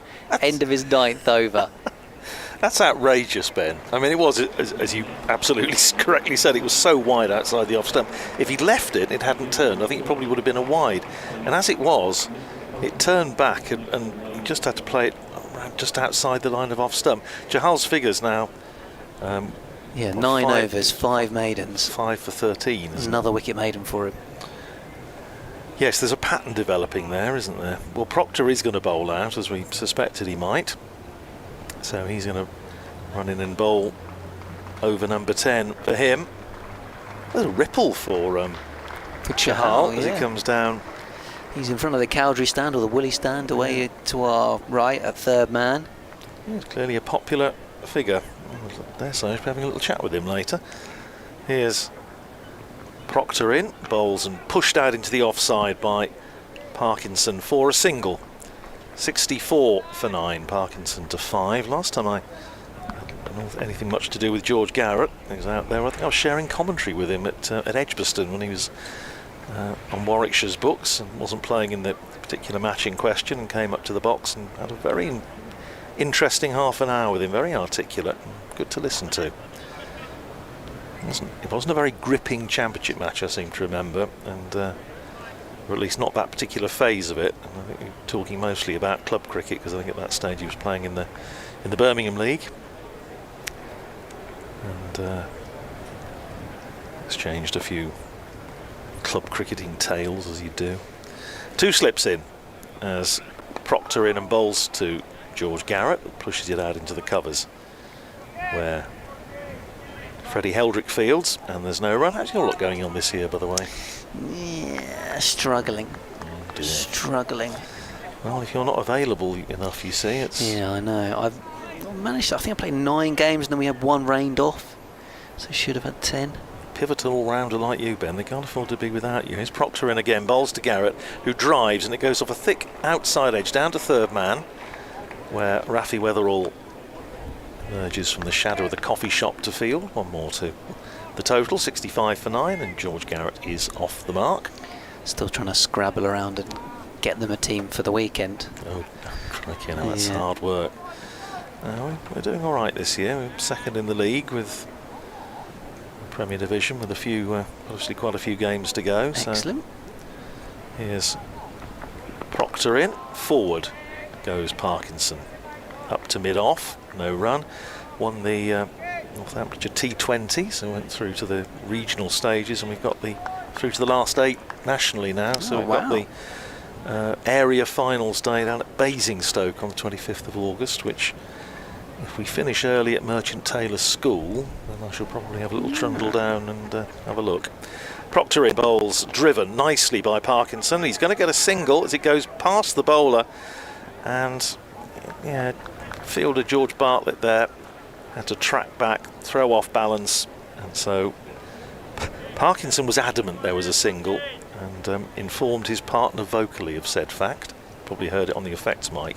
One more to Parkinson, 6 to him, 66 for 9. Bet the caterers are not very happy at the moment. They've got to try and rustle up lunch a bit early. Putting out deep mid-wicket out onto the boundary in front of the beer tent as Proctor is round the wicket, bowls to Garrett, who pushes out. I think he was aiming up to mid-on. It just went off just a hint of a leading edge out into the covers, but no damage done. End of the over, 66 for 9, and that is the end of Luke Proctor's bowling work for the day. And well, as we say, and we were saying earlier, his first appearance in the One-Day Cup for Northamptonshire this year, and what a difference he's made. 66 for 9, and it was really him and Justin Broad that did the early damage with those 4 quick wickets early on. Proctor finishing with figures of 10 overs, 2 for 25. Splendid stuff from him. In fact, no Northamptonshire bowler has been particularly expensive at all. Nobody's gone up more than 2.5 and over, really. And it's Chahal now to bowl out, or to bowl the India International. Here he comes again, flights this one up. There's an appeal for LBW. Chahal wasn't appealing, he was only from behind the stumps. Almost did the umpire's work for him there.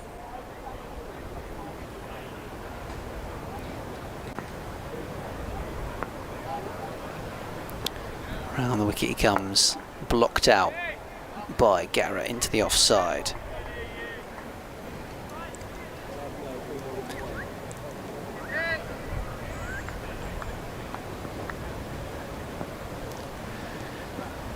Bowls again, Chahal lobs this one right up.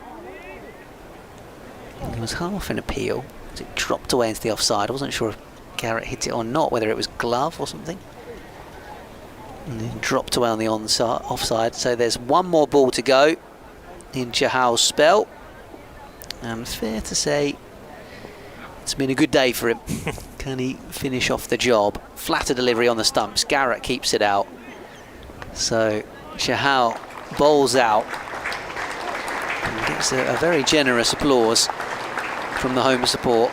They might not see a long game today, but they know they've seen genuine world-class talent on this field here at Canterbury. Chahal's 10 overs earning him, was it in the end 5 for 14 with 5 maidens? 5 for 14, yep. And that is, if you bear with me a second while my limited mathematical prowess, which regular listeners will know is always a thing of great fragility.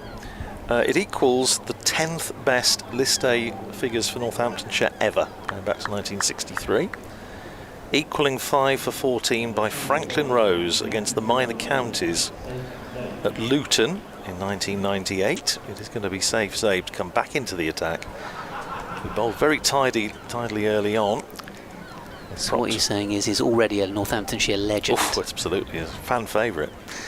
Forward goes Parkinson, his first ball of a new over from Zabe. I have to say, there's a long thread going on Twitter between some of our die-hard Northamptonshire supporters. Round the wicket comes Zabe, short and forced away by Parkinson off the back foot out to deep cover.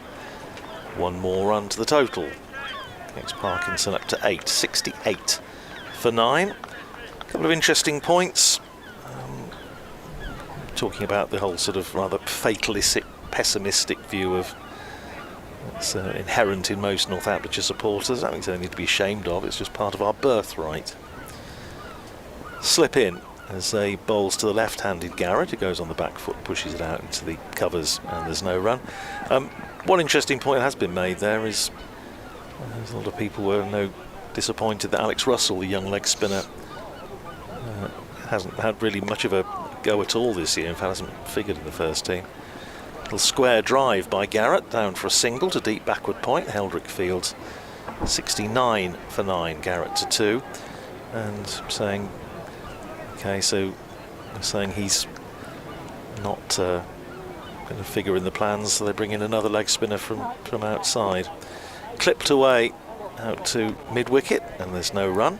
I would say is imagine how much Alex Russell's going to learn from his you would hope in the next few weeks. You would hope so, yeah. And there's one or 2 points to make about that. Forced away off the back foot, and there's going to be at least one as Parkinson manages to elude the dive of Justin Broad in the covers.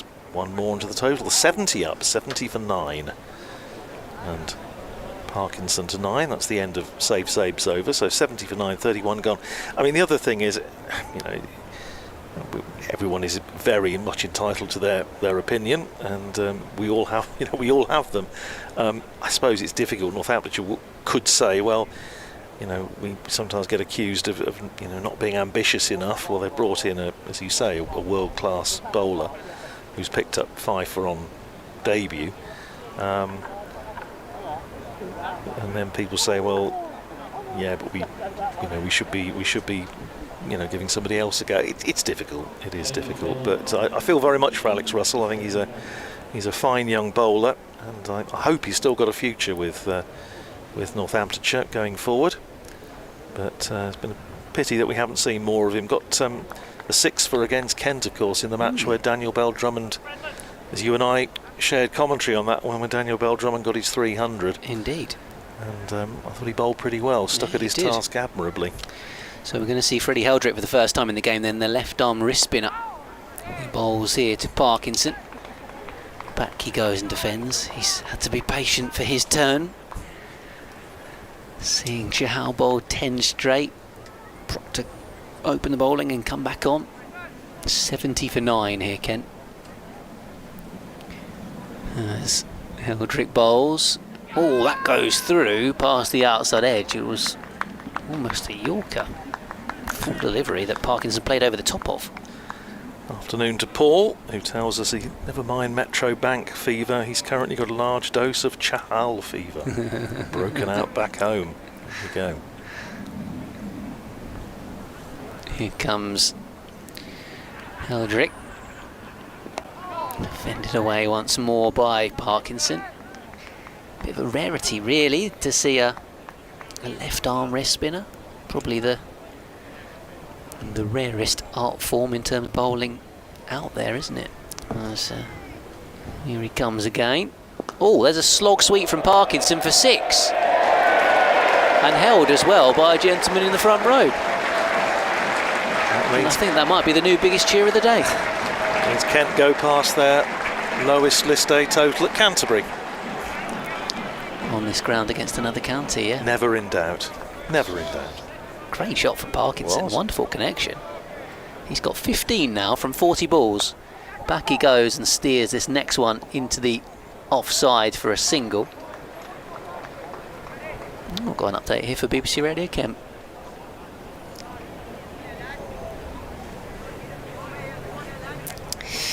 I mean, it's still not that much better in truth, Dom, although Matt Parkinson has just hit the first 6 of the innings. A slog sweep off the spin of Eldrick into the spectators who are watching on from the hospital side of the ground. But apart from that, for the fans to cheer, there hasn't been too much, because Kent 9 wickets down. They are still just about batting, as this one's flicked around the corner by Garrett. He's the number 11. He's on 3 not out. Parkinson has 16. Gilchrist was there with him for a bit for his 6, but he eventually fell as the 5th man to be out to Yuzi Chahal, the India international spinner, former Kent player from last season, of course, but he has completed his 10 overs, bowled 5 of those for maidens, ended up with 5 wickets, conceding just 14 runs. Truly world-class talent on the pitch here at Canterbury, and he helped well, what was already a dicey situation. Kent were 50 for 4 when he came to the court, 50 for 5 and then 6. And by the time he got to work in the middle order, Kent losing 4 early wickets as well against Seam. And yeah, very much it's been about them just avoiding their lowest ever records in List A cricket, which they've just about managed to do in the last few overs. But in terms of the result, Northamptonshire still very much favourites to go on and win this game. Commentary continues via the BBC Sport app and website. Kent are 78 for 9 in the 34th over. As Garrett is forward and defending this one from Zabe. A couple of dot balls in the over so far. After the excitement of the previous Parkinson over, 6 and a single for Garrett. He's driving this one up towards mid-off. It's interesting you're saying about left-arm wrist spinners, because, as you say, very, very rare, but actually managed to spot 3 of them this season around the circuit. One is driven away by Garrett. There's a slight misfield at cover, so they come through for a single. In addition to Freddie Heldrick, Tom Hinley at Worcestershire, who's come up through national counties cricket, and of course Jake Lintott at the Bears. Yes, indeed. But not many, as you say. Balls here to Parkinson, save. Pushed away out towards backward of point. Northamptonshire had Tabraiz Shamsi, South African, for a little while in the T20 a few seasons ago. It was a joy. I loved watching him bowl. Bowls again, softly played by Parkinson into the covers. End of another over. Yeah, it is indeed. So 79 for 9 Kent at the end of the 34th. So 16 remaining. I remember about 16 overs ago, Grant Stewart coming in and saying, what on earth is he going to do batting with all this time to bat? And the answer was not a great deal on this occasion. Yeah, he went for a big shot, didn't he, and edged it. That was the one big shot he did play.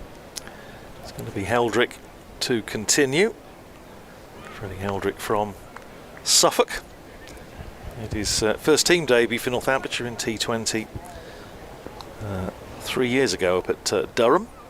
And he's in and bowls to the left-handed Garrett, who drives up to mid-off where Chahal fields. And there's no run. Justin Broad is limbering up at extra cover. Bowled an excellent opening spell, 6 overs, picked up a couple of wickets, turned away the next ball by Garrett out to mid-wicket, and there's no run. It's a bit of a pre-prandial lull around the ground, fairly quiet, apart from that 6 to Matt Parkinson and Heldrick's previous over. Short of a length, turned by Garrett. Is he going to get a single? No, he's not. Good bit of fielding by James Sales, saving 1 at mid-wicket. Does his job. I mean, the way that the tail enders have batted, it's kind of showing that it's not the minefield that perhaps some of the batters made it look. It's not a terror track, is it, really? Here's Heldrick in again, and forward goes Garrett, and he's going to pick up a single this time because Sales has to make ground to his left to field, so Garrett goes to 5, and it's 80 for 9 Kent. Of course, let's mention also about Yuzvendra Chahal, being Northampton's 4th Indian overseas player of the season. Here's Heldrick in again, short and cracked off the back foot by Parkinson. He's going to get a single out to Gus Miller out there in front of the flats. Freeman House over to our left. 17 to Matt Parkinson. 81 for night. It's right, isn't it? Freeman House. Yes, yeah, it is indeed. I was having a look at see if any of them were for sale. It's a lovely place to live. Forward goes Garrett. It goes off an inside edge, but he's going to get a single as it goes down to deep backward square.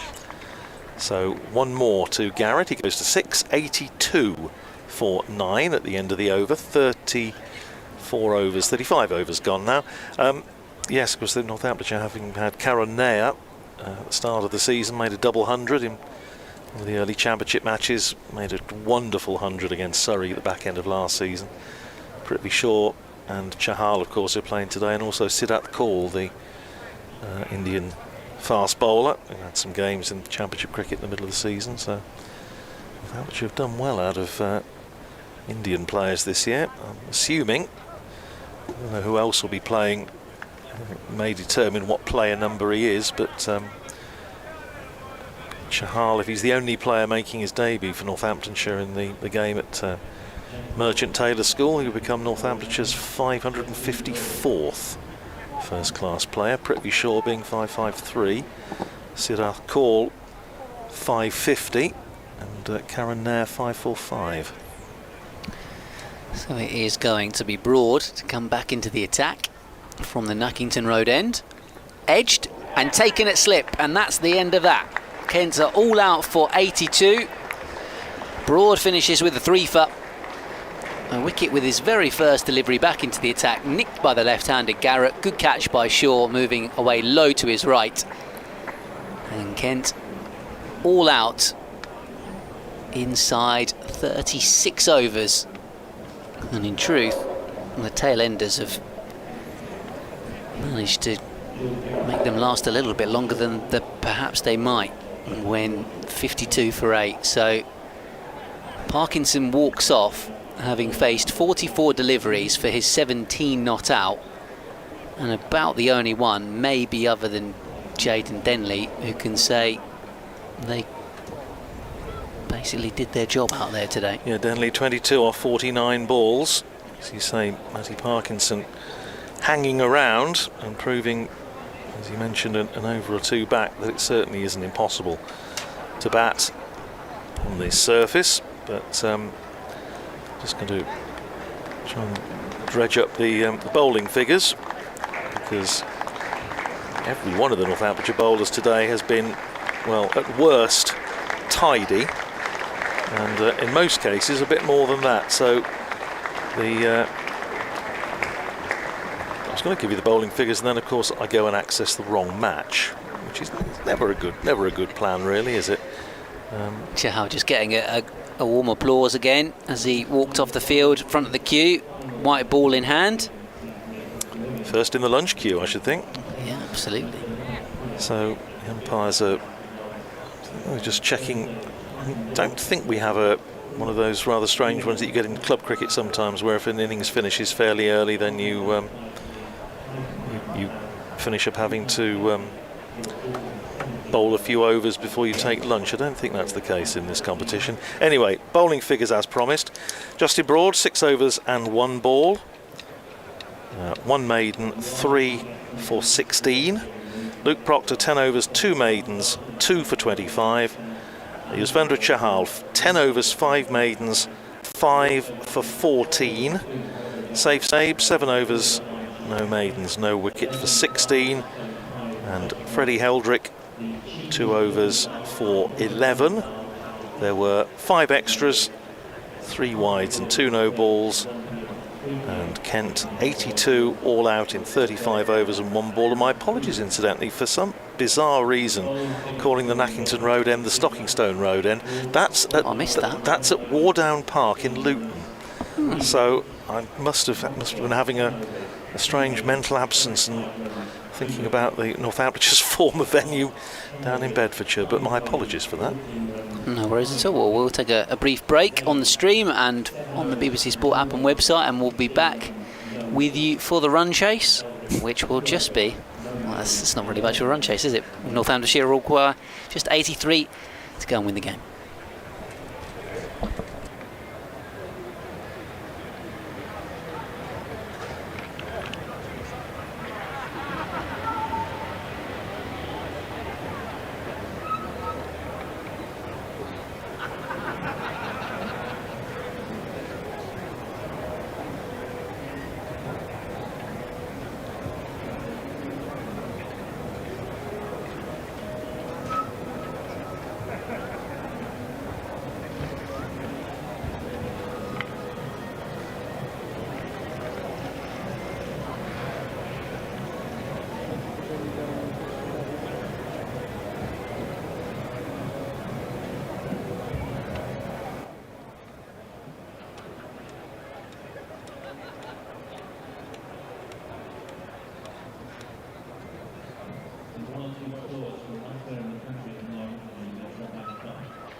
But Northamptonshire are 161.4 against Middlesex after 34.1 overs.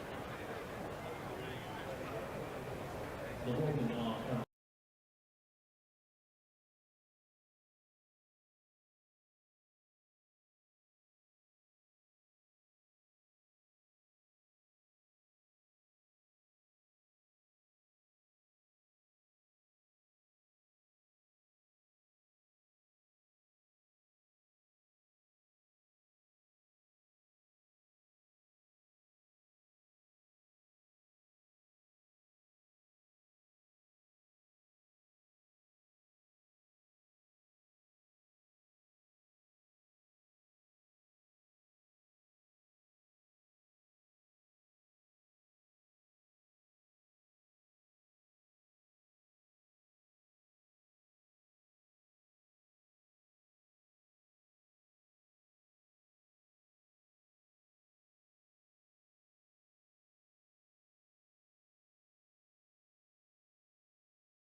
please welcome back to the middle of your umpires Ben Tebben and Surrey the Kent Spitfires and the Northamptonshire Steelbacks openers, Cookie Shaw and John State.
Welcome back to Canterbury. The Northamptonshire openers are almost at the crease and ready to start the second innings of this game.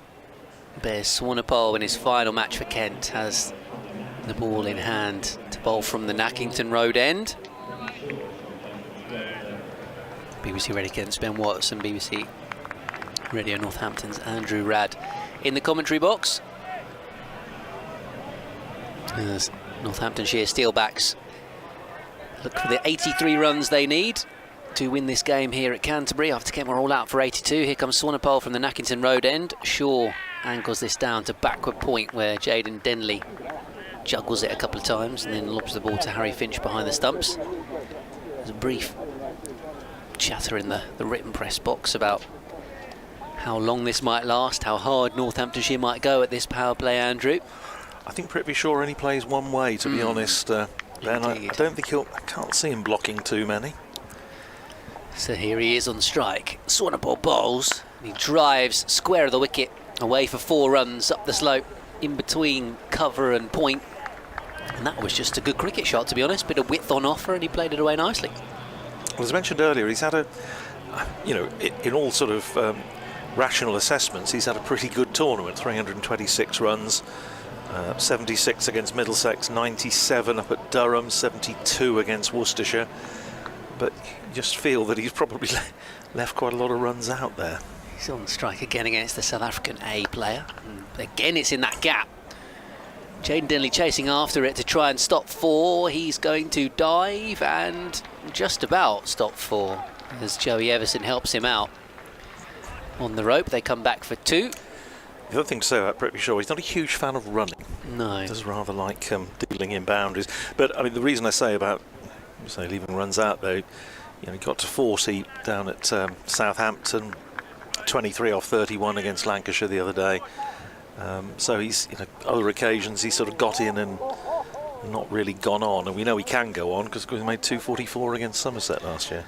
Swanepoel bowls.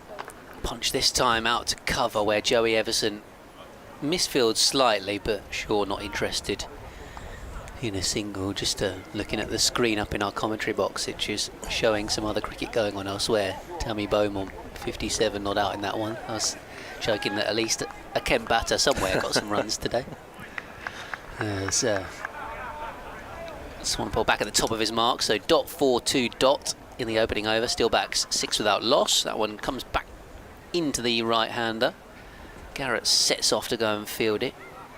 That long leg, and they come back for a couple.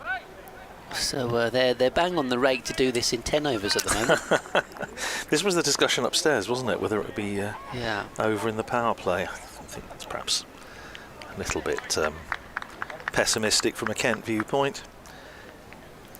Especially if Shaw goes early, because then I don't think anybody else is going to play in the same sort of vein. Swanepoel bowls 2 and he defends on the stumps, so it's out back to the bowler. So end of the first over, 8 without loss. I was noticing that there was a sub-fielder on the field. In fact, Matt Parkinson is out there at third man, so it's Ekansh Singh who is not out there. I wonder if he's feeling the effects of that rather unpleasant blow he got when he was batting out there, which was a nasty one. Just nipped back and hit him where it hurts the most. Well, it's going to be George Garrett to begin proceedings from this pavilion end. Going to be bowling to James Sales. Yeah, I had been made aware prior to the game today that there was a possibility that Grant Stewart might not bowl today as part of a workload management thing. Right. Well, it's going to be Garrett with the new ball, one of them. 2 slips in. He's going to be bowling to James Sales. We will hope he was at the crease rather longer than he was on Sunday when he was out in the 3rd ball for naught. First ball is played solidly enough. Off the back foot, takes a hand off the bat and it rolls up to mid-off and there's no run. It's not an odd season, James Sales. He made 100. His maiden championship 100 early on against Middlesex. And we were all hoping that was going to be a big breakthrough innings for him. But he then disappeared from the first team at the end of April and only resurfaced in the One Day Cup game at Radlett a couple of Mondays ago, about 3 months out of the first team altogether. Here's Garrett, who hits him on the pad. He didn't come very far forward, may just have felt it was possibly going over the top, maybe just angling down, but Sales not really committing one way or the other. And it just nipped back in. I thought maybe George sliding Garrett down, like you said. Yeah, I think it may be. A lot of cloud around now. It's I think the forecast was saying it might be a bit cloudier this afternoon. Probably welcome for those sitting outside because it was very, very warm this morning. Let's use the H word, hot. Here's Garrett in, bowls on leg stump, turned away by Sales nicely, so no repeat of Saturday because he's off the mark with a single. Sliding stop by Parkinson. Just outside the circle at mid-wicket, so Sales is away, 1 to him, and Northamptonshire 9 for no wicket, needing 83 to win. I think everybody up in the written press box at lunchtime had a stat to contribute, didn't they, about what was going on, and most of them not particularly good from a Kent perspective, but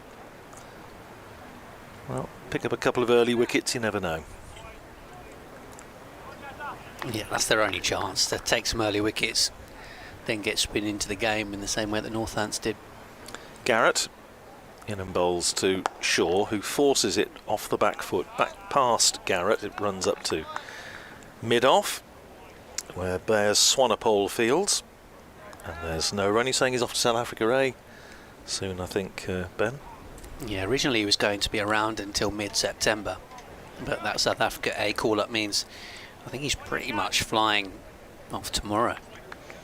So yeah, this will be his last game in a Kent shirt this season, and I'm sure he's signed up for next year. Here is Garrett, running away from us to bowl to Shaw outside the off stump, giving him width, and he's cut that away down towards the backward point boundary, but it's not going to go. It's going to pick up 2 runs towards one of the floodlight pylons and the end house in Freeman House, with a very colourful umbrella out on the patio there. Lovely way to spend an afternoon. 2 more to Shaw, he goes to 10, and it's 11 for no wicket. Yeah, I mentioned earlier, I very often have a little look and see if any of those are up for sale. The trouble is, it's a long commute from Northampton, and by the time you've had the factored in the Dartford charge, it might be not quite cost effective. Here's Garrett in again on the hip of Shaw, turns it down to fine leg, and he's going to pick up a single. Fielded down in front of the Ames stand. More to Put myself on the waiting list. Well, you'd have rather longer to wait than me, I think that's the only problem. End of the over, 2 gone, 12 for no wicket, 11 to Shaw and 1 to James Sales. And pretty sure, in addition to not being madly keen on running, I should have added a little proviso that unless it's the 6th ball of the over, as he did then. Good counter. Every club has one. Or more than one. Yeah, true. And also those that count their score, claim the scorer's got it wrong. You have to do that at my club with some of the scoring, as this one's driven up towards mid-on. Chaz Singh, the subfielder, on for Ekant Singh. is there to do the fielding.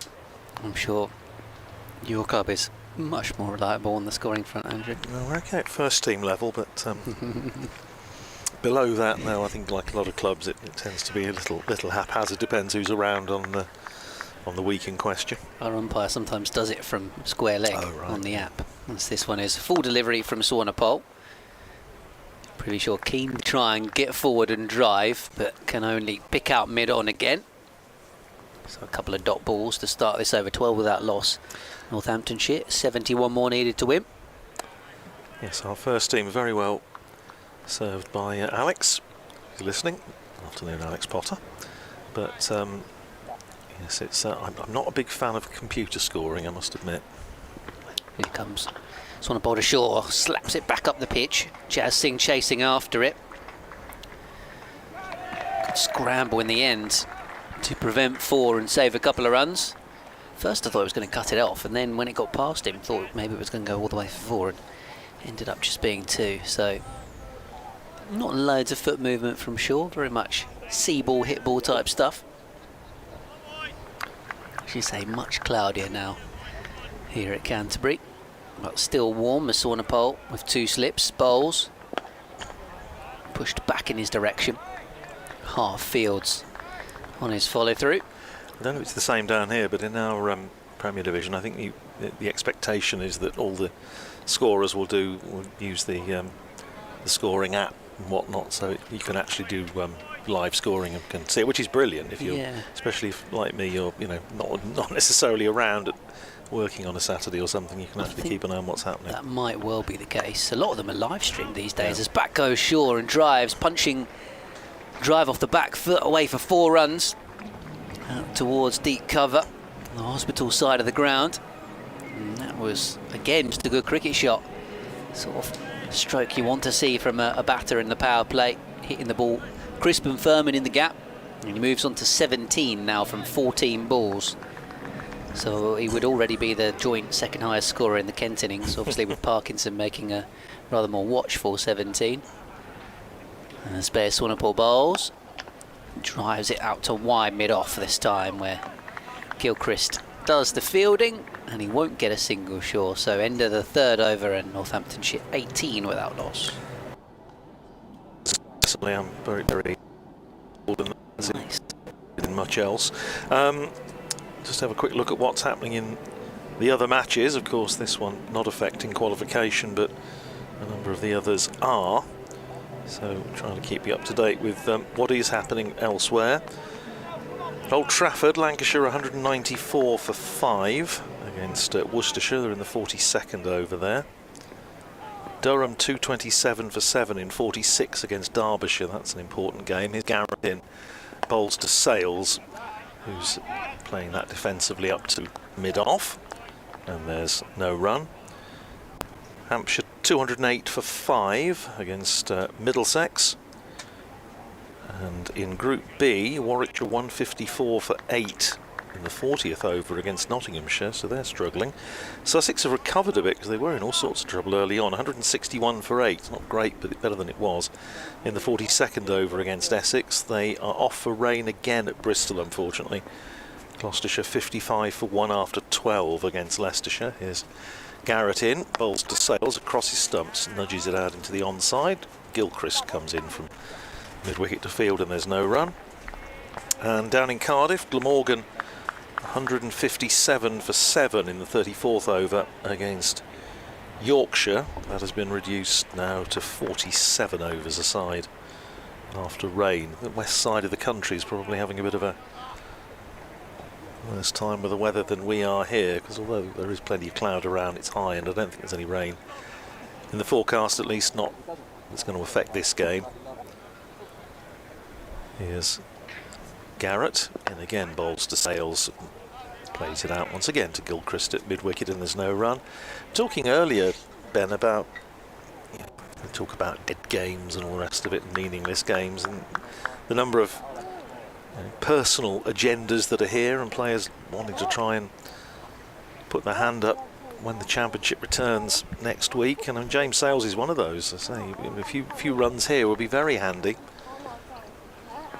So he's slightly inexplicably drifted out of the reckoning for a number of weeks.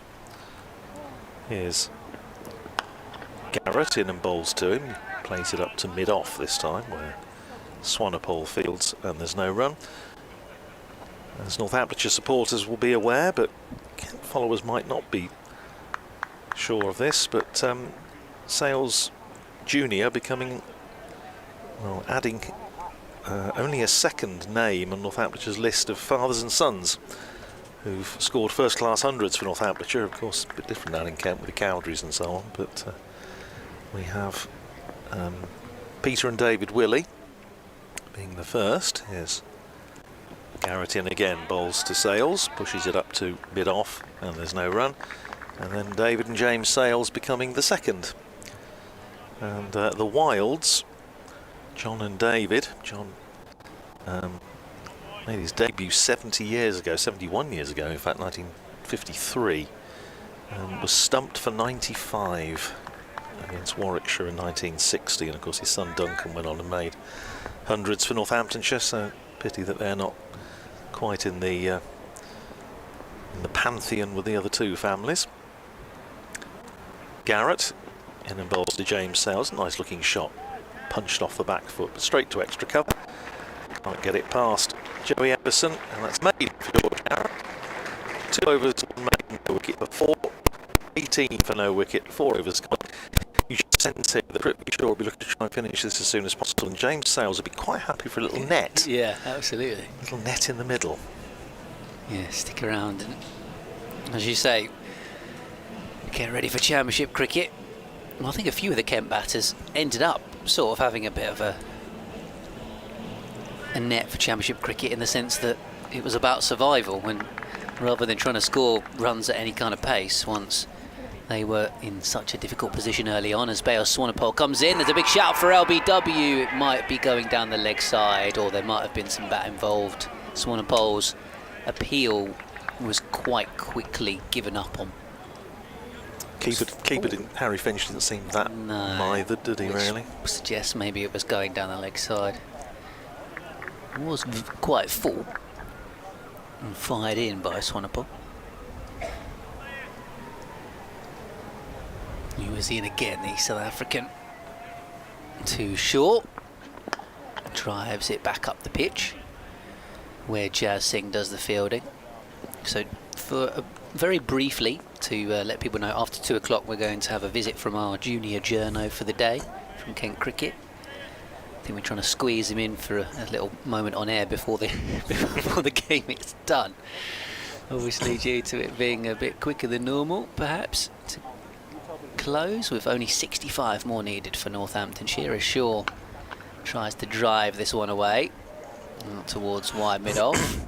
It always intrigues me, Ben, when you're doing these sort of the prep for these games. You look up first List A meetings and you realise just how much List A cricket has changed since it came in the 1960s. Northamptonshire's first game against Kent was in List A cricket, was in the newfangled Sunday League in 1969.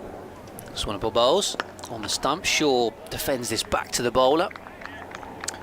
Kent were all out for 193 in their 40 overs, in which Brian Luckhurst made 53. David Larter, who was just playing one-day cricket in those days, former England fast bowler who had lots of injuries, 7 overs, 2 for 11. And Northamptonshire then fell just short, all out for 188, with Norman Graham picking up 3 cheap wickets. Big, tall, fast bowler from Northumberland. Swanepoel on the stumps. Oh, there's a chance for a caught and bowled. He holds on. And that is indeed the wicket. So Shaw walks off. There was such a muted celebration from the bowler that I wasn't sure if it was a bump ball or not, but the overseas player goes, having had and then a few dot balls in that over before he's ended up chipping a drive back to Swanepoel, who second attempt are 18 for 1.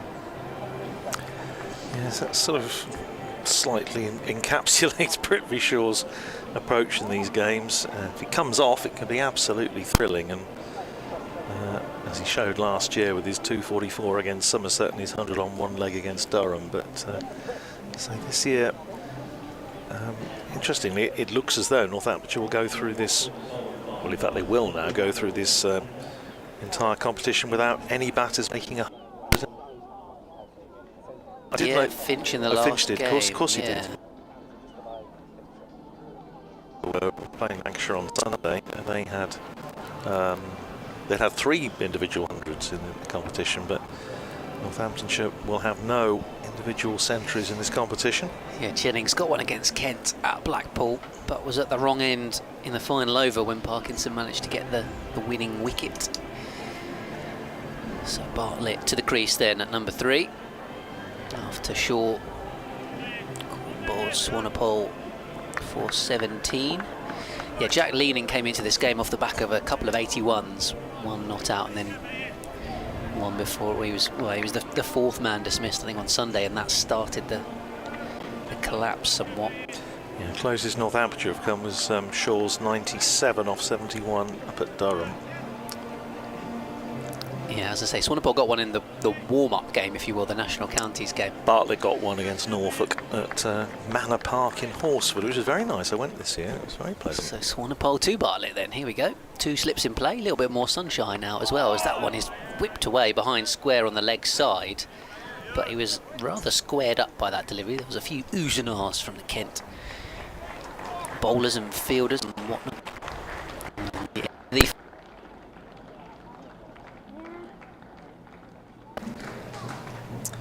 Yes, 19 for 1 it is. Safe Zabe, Justin Broad, both I'm sure keen to, well, they would like a knocker, but equally they'd quite like to see these two knock off the rest of the runs. But Broad went up to number 4 in the previous game against Lancashire, only because Ricardo Vasconcelos was injured and was only going to bat if necessary, which in the end, to say had to, came out with a runner, although Northamptonshire still lost. But he went up to number 4 and made 63, which was his maiden list A half century. Again, just demonstrating, as mentioned earlier, just what a versatile cricketer he is. Here's Garrett, starting a fresh over to Butt. Garrett thinks he's got his man. It nipped back, possibly just taking the well, they thought it was taking the inside edge. Must have been back pad. Must have hit the pad, I was going to say. I think he did hit something. But that said, having not been given, nobody seems massively upset about it. But it certainly hit something on the way through. And Garrett would be the one, because he didn't even turn round and look at the umpire. No. He was just sort of almost celebrating Stuart Broad style, if you will. Here's that BBC Local Radio update. Yes, and here at Canterbury, it is very much a formality that Northamptonshire are probably going to win this game. They're 19 for 1, chasing just 83 to win. Spitfires, Kent had an absolute mare with the bat, to be honest. They were 15 for 4 at one stage, 52 for 8 at another. Yuzi Chahal, the leg spinner, the India international, taking 5 wickets on his return to Canterbury, having been here as an overseas player last year. 2 wickets as well for Broad and Proctor each with the new ball before Broad came on and finished it off late on. Just 22 the Kent top score, and that was from Jaden Denley, the teenager. Matt Parkinson ended up 17 not out. Prithee Shaw made 17 before he was caught on bar by Swanepoel in the previous over. Garrett thought he got a breakthrough a moment ago, but not given out by the umpire. Kent would need to take a cascade of wickets to give themselves any kind of chance in this game, but Northants, as that one's driven away through cover point for 4 runs, or at least it looks like it's going to away for 4. Yes, it does indeed. And the score now on to 24 for 1, so they need just 59 further runs to win this game. Elsewhere at Hove, they're still in the first innings. Sussex 176 for 8 against Essex in that one. And of course, neither of these teams here at Canterbury can qualify for the knockout phase. But commentary right now continues online of both of those matches. Was slightly overpitched then from Garrett and driven away by Sales, who moves on to 5 from his 10 deliveries. the umpire's just suggesting that the cameraman is very close to the edge there, and I think, yeah, he's just asking him to just go back a little bit towards the advertising boards, because when the fielders were chasing that, it could easily have impeded them, could have caused, well, A, bit of damage to the cameraman and his equipment, but B, to the fielders as well. So he is indeed just retreating a little back towards. He's a long way away Freeman from House. the middle out Yes. there, in fairness.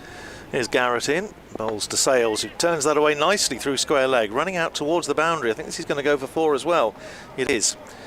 Just crossing the rope down in front of the beer tent, which is not particularly busy today, I don't think. Probably a bit early.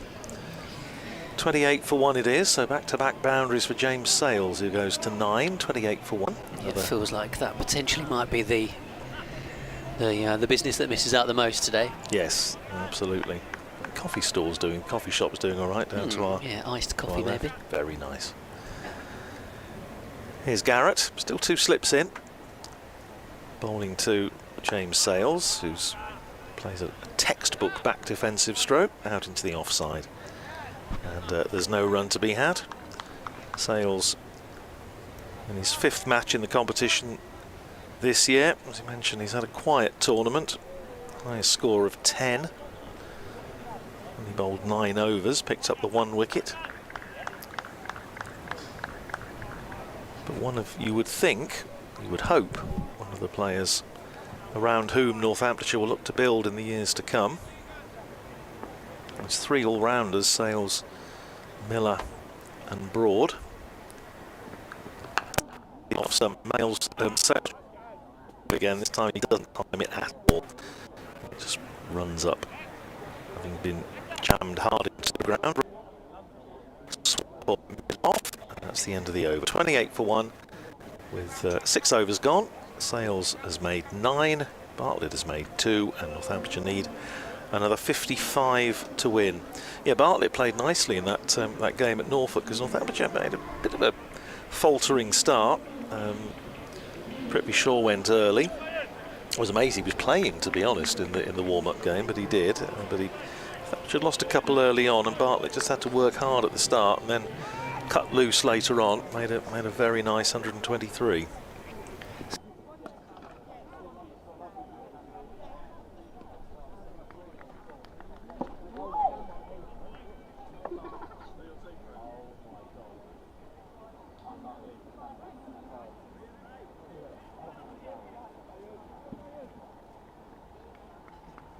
Shortly, presumably, will be the conclusion of this game, as Swanepoel is in and bowling, pushed away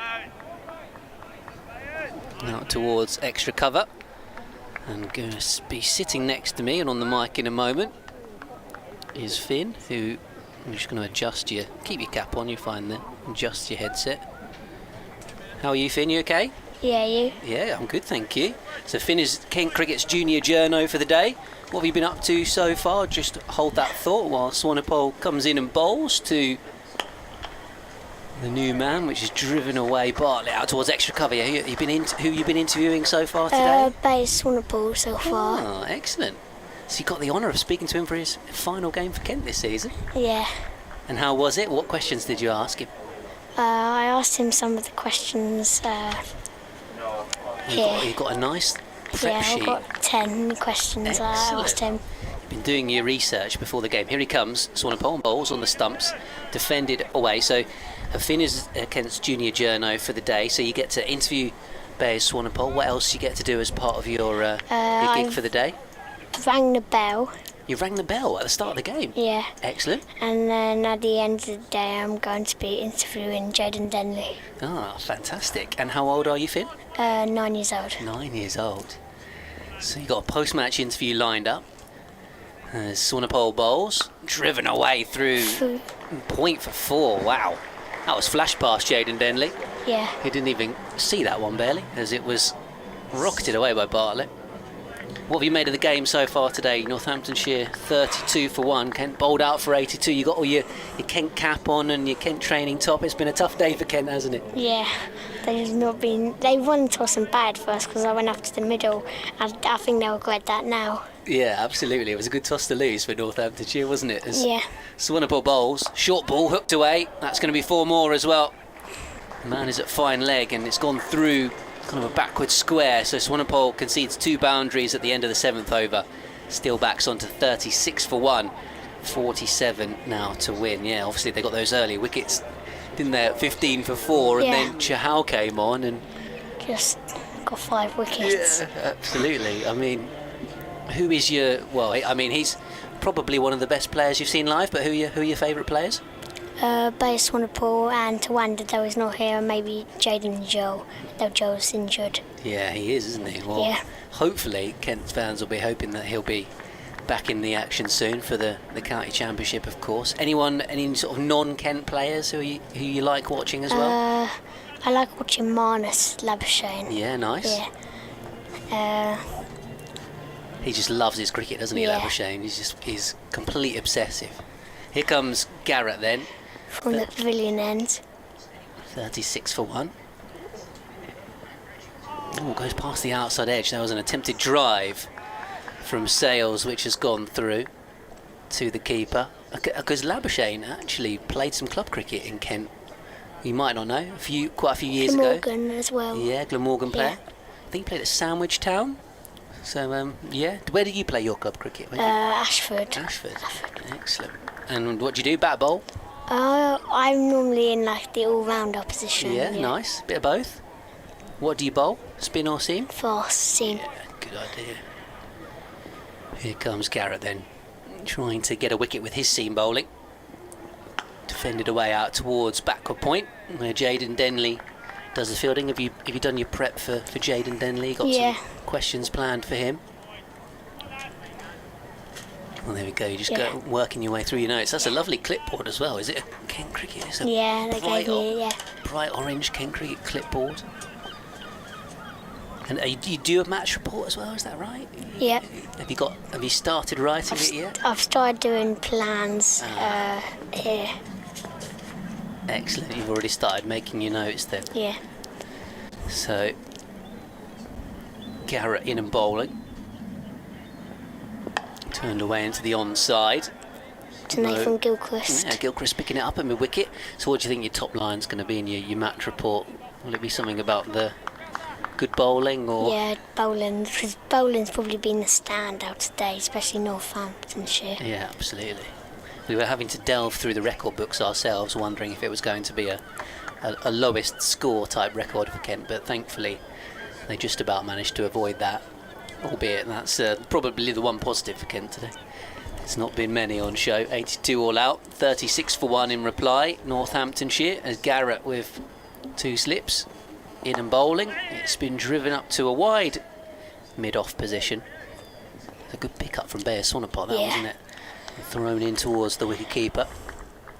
Have you seen any other Kent games this season? Has your I've dad been brought you down? to all the T20 games and some of the championships, but I can't come to all the championships because I am at school. Because you're at school, exactly. So what year will you be going into next year? Year 5, just finished Year 4. Excellent. What's your favourite subject at school? PE and English. Yeah, nice. You're in the right career path then with this junior journo day out here. As Garrett bowls. The shout for LBW. Not given. Thoughts on that one, Finn? Why do you think it wasn't given? Height maybe. I don't think he was pitching inside line. Yeah, I think you're right. It looked like he took a step down the track, so there you go. That was the height thing you were mentioning, and yeah, as you say, I'm not convinced to hit him in line either, so good call from umpire Finn up in the commentary box with me. So Garrett, one more ball in the over. Northamptonshire 37 for 1. Bartlett waits, he's on 10 from 10 balls. 10 for Sales as well up the other end, the 2 right-handed Northamptonshire batters. Cut away out towards Jaden Denley at backward point. Yeah. 8 overs gone. Steady start to the run chase. They require, well, 1 and over. I think it may well be done. A little bit sooner than that, perhaps. So have you had a wander around the ground? Where's normally your favourite place to sit and watch, Finn? Normally sit down in the members' pavilion. Yeah. To Excellent. members. And we do take some walks around the ground as well, so we see from different views. Yeah, I can see on your notes in front of me you've got a nice map of the ground with the different stands on it. So what's the best game you've been to so far this season? You said you've been to a few of the T20s. Yeah, I think the Somerset game, T20, was good because of Sam Billings. Yeah, that was good, wasn't it? The 100. It was a big one chase as well. Yeah, absolutely. That was, and Kent were in a bit of bother in that game, weren't they? 4 down quite cheaply, and 4 then down. Joe Denley, you mentioned earlier on, Yeah. did well with Sam Billings. Here's a change in the bowling from the Nackington Road end. It's Nathan Gilchrist coming on for Kent, but straight away, Sales is playing the cut shot out through cover point and away for 4 runs. So pace on the ball, Finn, and coming off the bat even quicker. Straight through Joe Eves and Jaden Denley. And away up towards the hospital side of the ground for 4 runs. So Sales now moves on to 14. Bartlett on 10. And Northamptonshire 41 for 1. So they require just 42 more to win. As Gilchrist is in again. 2 slips. And it's driven away though for 4 more runs. Yeah. Oh, I don't know. By before again. Just slightly over pitch from Gilchrist, and it's just been rattled through mid-off. What's your favourite shot, Finn, you like to play when you're batting? Cover drive. Cover drive, yeah, classic. That was an off drive, that one from Sales, and very nicely played indeed. So Gilchrist leaking a few runs here at the start of this spell as he's in and bowling. That one defended away by Sales. Back up towards mid-on. Jaden Denley, you're going to be chatting to him after the game. Batted nicely, didn't he? Yeah, he got the most runs, and it was only 22. But yeah, he's managed to dig in a little bit for Kent in a tough situation. So 3 more balls to go in the over for Gilchrist, who is in and bowling. Defended away out towards Jaden Denley at backward point. So you got any plans for the rest of the summer before you go back to school? We've not actually been on holiday yet. Okay. Because we're going on Friday the 23rd of August. Excellent. So you got that to look forward to. Could be playing any beach cricket where you're going, or? We're going to buy a cricket set there and play cricket on the beach, as there's a massive beach where we're going. Perfect. Sounds lovely. Here comes Gilchrist. Full delivery on the stumps. Just been defended away, and Marcus O'Riordan doing the fielding. Well, thank you very much for coming on the commentary with me. Unfortunately, it's just a short hello from you today, because of course this match might be over in 20 minutes. But thanks very much, Finn, for coming on the mic. Northamptonshire 45 for 1. Last ball of the over then from Gilchrist.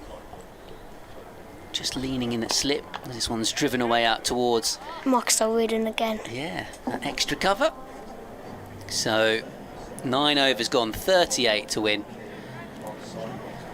And Northamptonshire 45 for 1 here on the Kent Cricket live stream and on BBC Sport Online. Well, Finn, it's been a pleasure to meet you. Thanks very much for coming up to the commentary box and joining us. Thank you. And I'll take the headset back off you, and well, I'll give it 10 years, and I'll see you again for some more work experience, and you'll be taking my job in no time. Nice one, Finn. Lovely to meet you. So that was Finn, the junior journo for Kent Cricket today. Joining me on the mic, Andrew Rad will be back with me very shortly as Garrett prepares to continue here for Kent. Northamptonshire needing just 38 more runs to win, as this one is an attempted drive which comes off the inside edge and drops away into the onside where the ball is fielded. Dot ball.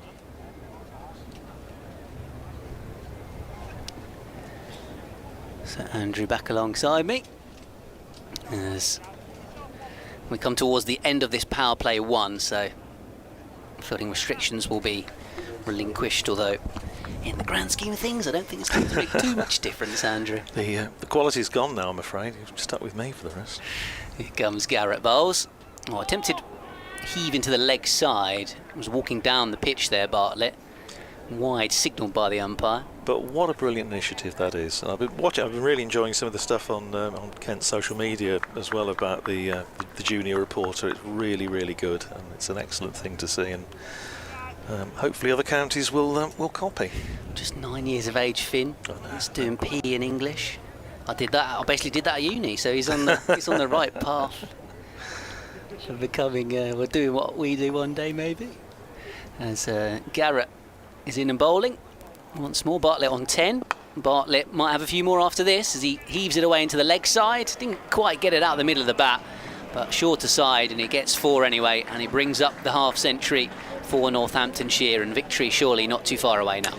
Yes, well, I saw my first, went to my first day's cricket at Wantage Road when I was 9, back in 1972, when Hampshire played.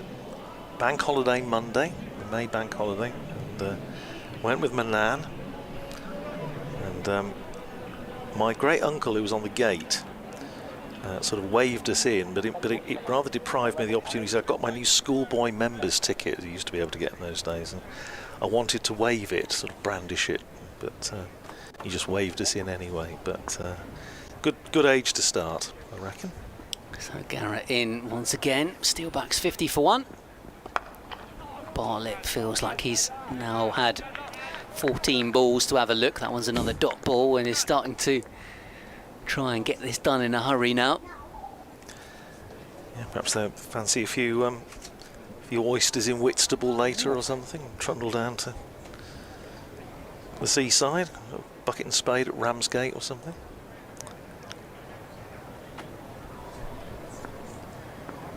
I suspect not. Well, they could do if they wanted to, but I'm sure they'll probably be wanting to get home nice and early. Get on the coach, yeah. Maybe even beat some of the traffic. Oh, that's a slower ball from Garrett. That's swinging back in. Umpire says no. Maybe was doing too much, Maybe. possibly. That looked a very, very good shout from here. And to say we often say, oh, we're not in a great position. Well, we are in an absolutely fantastic position here behind the line. Yeah, that's the only thing that could have been. It may just have been tailing down, but it hit him on the full. It was a very, very good ball. He's bowled pretty well, isn't he, George Garrett? Yeah, he's been unlucky not to get a wicket, that's for sure. Yeah, that one Bartlett early on, didn't he? That he was absolutely confident that he got something on, little inside edge. Yeah, none for 19 so far. Will be none for 20 something now as it's pushed away off the back foot by Bartlett. I think they're going to come back for 2. Jaden Denley chasing after it. Yeah, Swanepoel taking out the attack after those 2 boundaries at the end of his 4th over, 1 for 23. Gilchrist first over going for 8. Bartlett about to complete his 5th. Final ball of the over incoming. Bartlett on 16 runner ball for him, 18 from 23 for Sales. As you might expect, Kent have just not been able to create any kind of pressure, scoreboard pressure, with the low score they got. This one is thumped over the bowler's head. That's a glorious shot. One step down the pitch from Bartlett and whacked away for 4 runs. That ends the power play. Northamptonshire 56 for 1, just need 27 more to win. Yes, I don't think it's going to be too long delayed now, is it? I think they've got the taste out there, and I think young Finn might be doing his interview with Jaden Denley sooner rather than later. I'm sure he's got some good questions. I love the clipboard. That's very, very efficient, very professional. That's very snap. No. Well, you see, it would be nice if I can remember when they used to have branded clipboards with BBC Radio Northampton on it, but that was a long. Well, this is going back into the dark ages, but 2LO and ribbon microphones. But Matt Cole always has his clipboard at games. Oh, well, nice big sheet with all the. Keeps the scores updated of our feature games for the Sports Hub. Efficient man. Here is Gilchrist in and bowls on leg stump to Sales. He clips it away. Of course, the fielding restrictions have been released, so they have a man back now at deep square. And Sales picks up another single. He goes to 19. 57 for 1. These two more or less keeping pace with each other. Bartlett with 20. Sales with 19.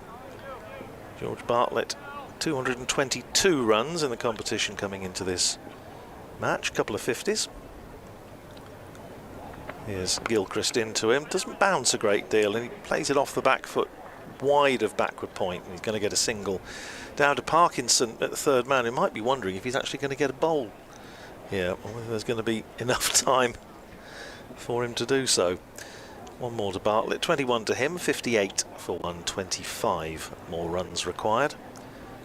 Bartlett made 50 in the first game, Northamptonshire against Derbyshire, and also made a 60 in the win over Worcestershire, the only game Northamptonshire won before today.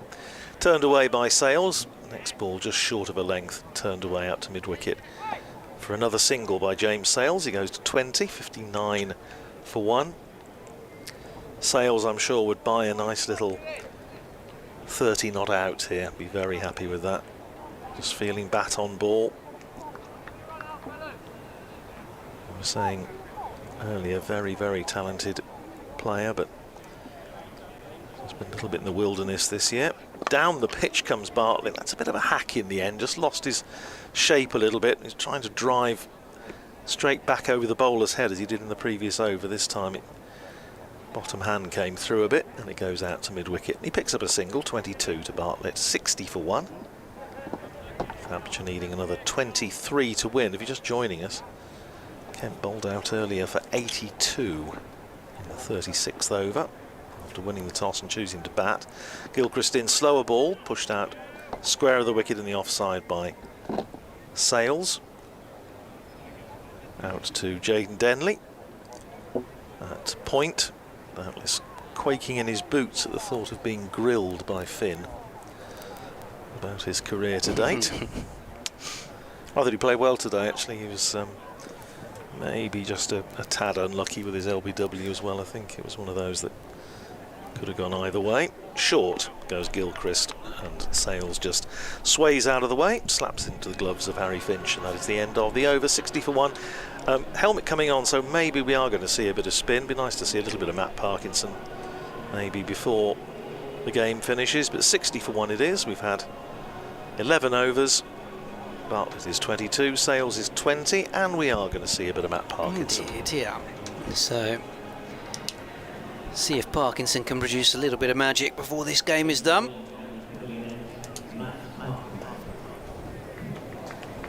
Northamptonshire 60 for 1 though, requiring just 23 more runs to win the game. Crikey, Who's that was that? very loud.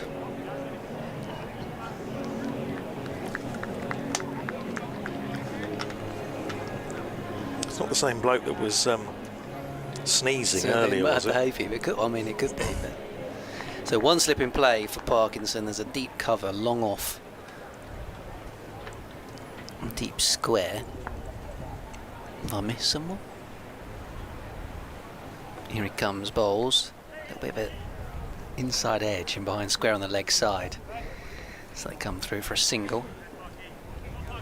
I think Ken might actually only just have a couple of men out in the circle. So yeah, even Swadball now is being brought up for Sales, who's got 20, 23 now for Bartlett. Almost to invite the shot over the top. Tosses it up. Little into out drive, square of the wicket from Sales for a single. 21 more required for victory for Northamptonshire.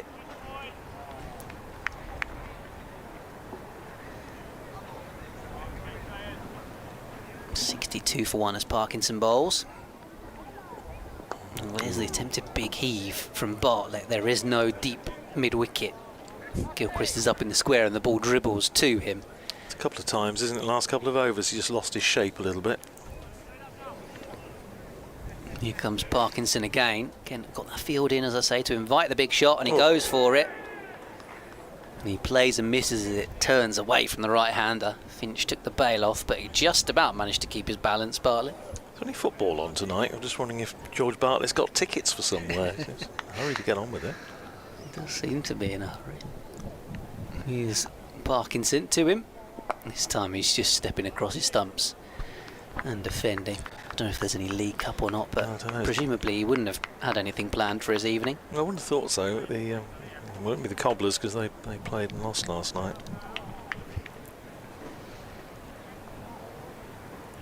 Parkinson bowls.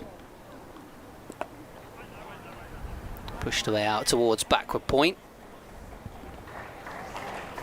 Into the over, 62 for 1. I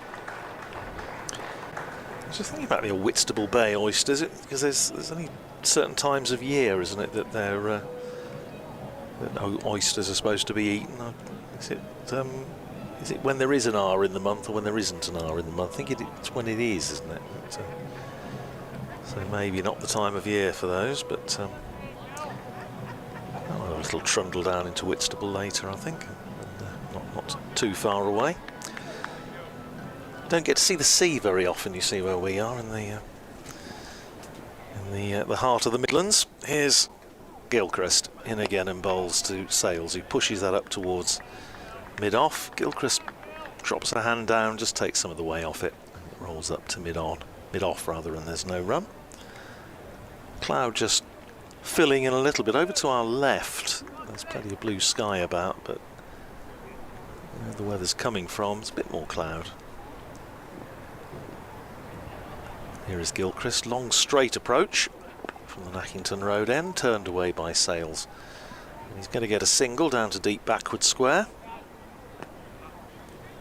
One more run to James Sales, he goes to 22, and Northamptonshire to 63 for 1, needing another 20 to win. Very quiet little conversational hum around the ground, but question of probably when, not if. Here's Gilchrist in bowls short of a length, and Bartlett getting on top of the bounce, drops it down on the onside. There's nobody close to the bat, so Gilchrist has to hare around to field off his own bowling, and while he's doing that, Bartlett comes through for another single. 24 to him, 64 for 1. 19 more runs to win. Umpire going across, I think, because they've got two, at the moment they've got two behind square and one only just in front of square, and presumably they just need to, he wants to make absolutely sure that the fielder on the boundary is in front of square, because of course otherwise it's a no ball. But they've got a man on the 45 and a long leg as well. Gilchrist in, bowls short, no ball called. Now, I wondered if the umpire was worried that it might be some short stuff and he was trying to get himself out of the line of action, out of the fire of attack, if you will. That is no ball called, and it's a foot fault, so it's a free hit.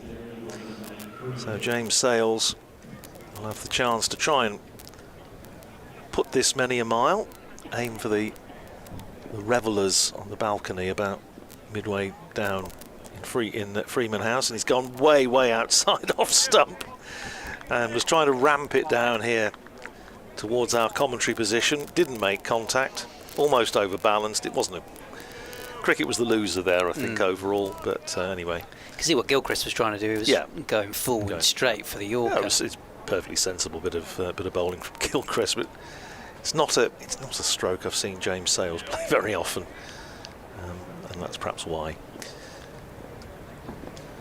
Gilchrist in again, bowling to Sales down the leg side. That's a wide, and cries of "come on, Gil" from around the field. 67 for 1. Northamptonshire just needing another 16 to win. Don't think the rain's going to save Northamptonshire on this occasion.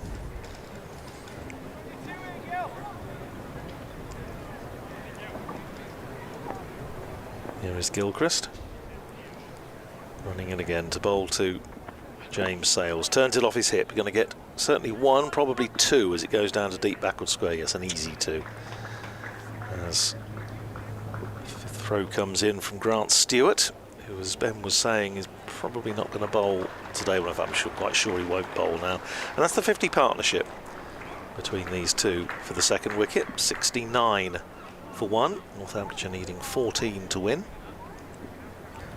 This is turning into a longish over from Nathan Gilchrist. This is, I think, the last ball of it. Yes, it is. The 8th, and he will hope the last ball of this over. Gilchrist in and bowls. No, I'm afraid it's not going to be, because it's a wide down the leg side. So it's going to be a 9 ball over, at least. 70 for 1. Northamptonshire. So 2 wides and a no ball in this over from Nathan Gilchrist. Yeah, scruffy over from Gilchrist. And I mean, ultimately it must be pretty hard as a bowler when you've got such a poor total on the board to get that mindset right. Gilchrist then again bowls to Sales, turns it, he tumbles over Gilchrist as he follows through. Sales is going to get a single down to, again, to deep backward square. So he nicks the bowling, and that's the end of the over eventually. Sales has made 25, Bartlett 24, 71 for 1. Northamptonshire 13 overs bowled, so Northamptonshire need another 12 to win. Wonder if Bartlett will try and do it in this next over. He certainly was going for a couple of big shots in the previous one from Parkinson. He's got to get the strike off James Sales first. James is just enjoying a nice little net here, isn't he? As you say. 25 off 34. He's come out and done a professional job. Bartlett 24 off 25. I think what it has showed is that how well Northamptonshire bowled. Yeah. And there doesn't appear to be any gremlins in this pitch at all, really. This one is down the wicket, and this may well be all the way. In fact, it is over the top of mid-on. So Sales finally deciding to play a big shot in anger as Parkinson tossed it up and has been thumped over Jack leaning at mid-on. Northamptonshire up to 77 for 1. So the visitors have certainly come here to Canterbury and done their bit in trying to put on a show for the crowd. As we're nearing the end, I'd just say thank you to all the messages that have been coming in. I've had loads of them on X and Twitter today, and thank you very much for all your views and opinions. As Parkinson comes in to bowl to Sales, tosses it up, drives it away past the man at extra cover. They will come through for a single. Mention two quickly. Paul Wright saying today is the most Northancy performance ever. Barely put a foot or hand wrong in a game with little at stake. So 5 to win as Parkinson in and bowls. Bartlett forward and playing defensively. He's got 24-32 for Sales. And Ollie Helfrich on the Isle of Man saying cracking work. Finn, junior journo of the day, brilliant concept, and he plans in the pipeline to do something similar at Northamptonshire. Well, I wonder. Parkinson bowls to Bartlett. I was thinking about a little push into the offside. It's a bit of a leading edge into the leg side, and he comes through for a single anyway. Yeah, Kent's man of the match today. I think Finn on the junior journo, perhaps. And him and Jaden Deadly possibly. But here comes Parkinson, 4 to win now. Sales looked to try and heave it into the leg side. Jack Leaning was almost on his way to go and pick the ball up. See James Sales going down the pitch. He was trying for the little in to out, wasn't he, over extra cover, and it just went slightly awry. So 3 to win. Last one in the over from Parkinson. Bartlett goes for the big shot, gets the big shot all the way for 6 in front of the Cowdrey stand. Northamptonshire win the game by 9 wickets, and in just 14 overs, that's all it has taken them to chase 83 to win here at Canterbury to beat the Kent Spitfires to end their one-day cup campaign on a high.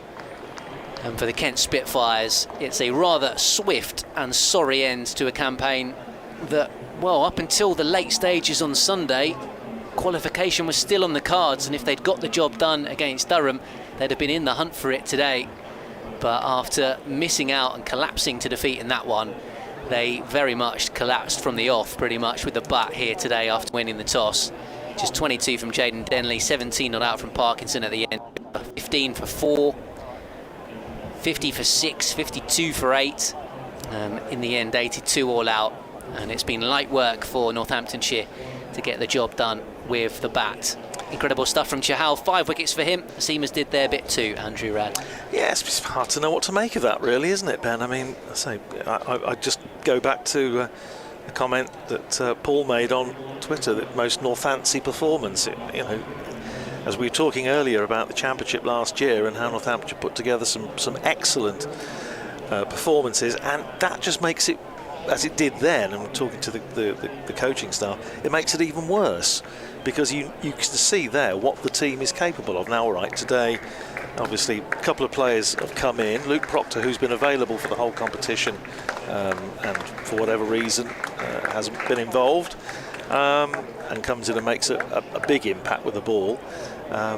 Chahal obviously has come in. I don't think many people are expecting him to play today. As I say, the news of his signing had been bandied around for a while, but I think the feeling was it was just going to be for the championship as it is. He's come in today.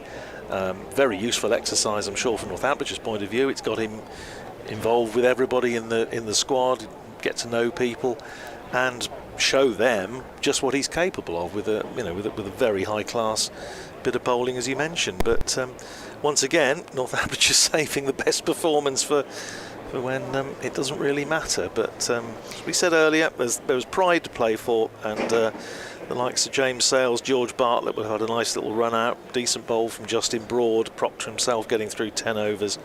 So yeah, it's been as it always is, a very pleasant trip down to Canterbury, but a performance that I suspect will delight and frustrate Northamptonshire supporters almost in equal measure. Yeah, similar to what Kent did in the T20 Blast, actually. They were out before the final game of the season, and then that was the one game where the batting really clicked and they gave Surrey an absolute thumping here in the final game. And of course at that point it matters not, and like you say, it shows what a team is capable of doing when they haven't been doing it prior to that. So yeah, victory for Northamptonshire then today here on the BBC Sport website and on the Kent Cricket live stream. When will Northamptonshire be back in action? We are back in action next Thursday against Middlesex in the County Championship down at Merchant Taylor's School. So I think that'll be myself and Guy Swindles from Ball 1 on Thursday morning. And what about Kent? Yeah, and Kent are heading up to New Road to take on Worcestershire next week, again from the Thursday. So we look forward to joining you via the BBC Sport app and website for that return to Championship cricket next week.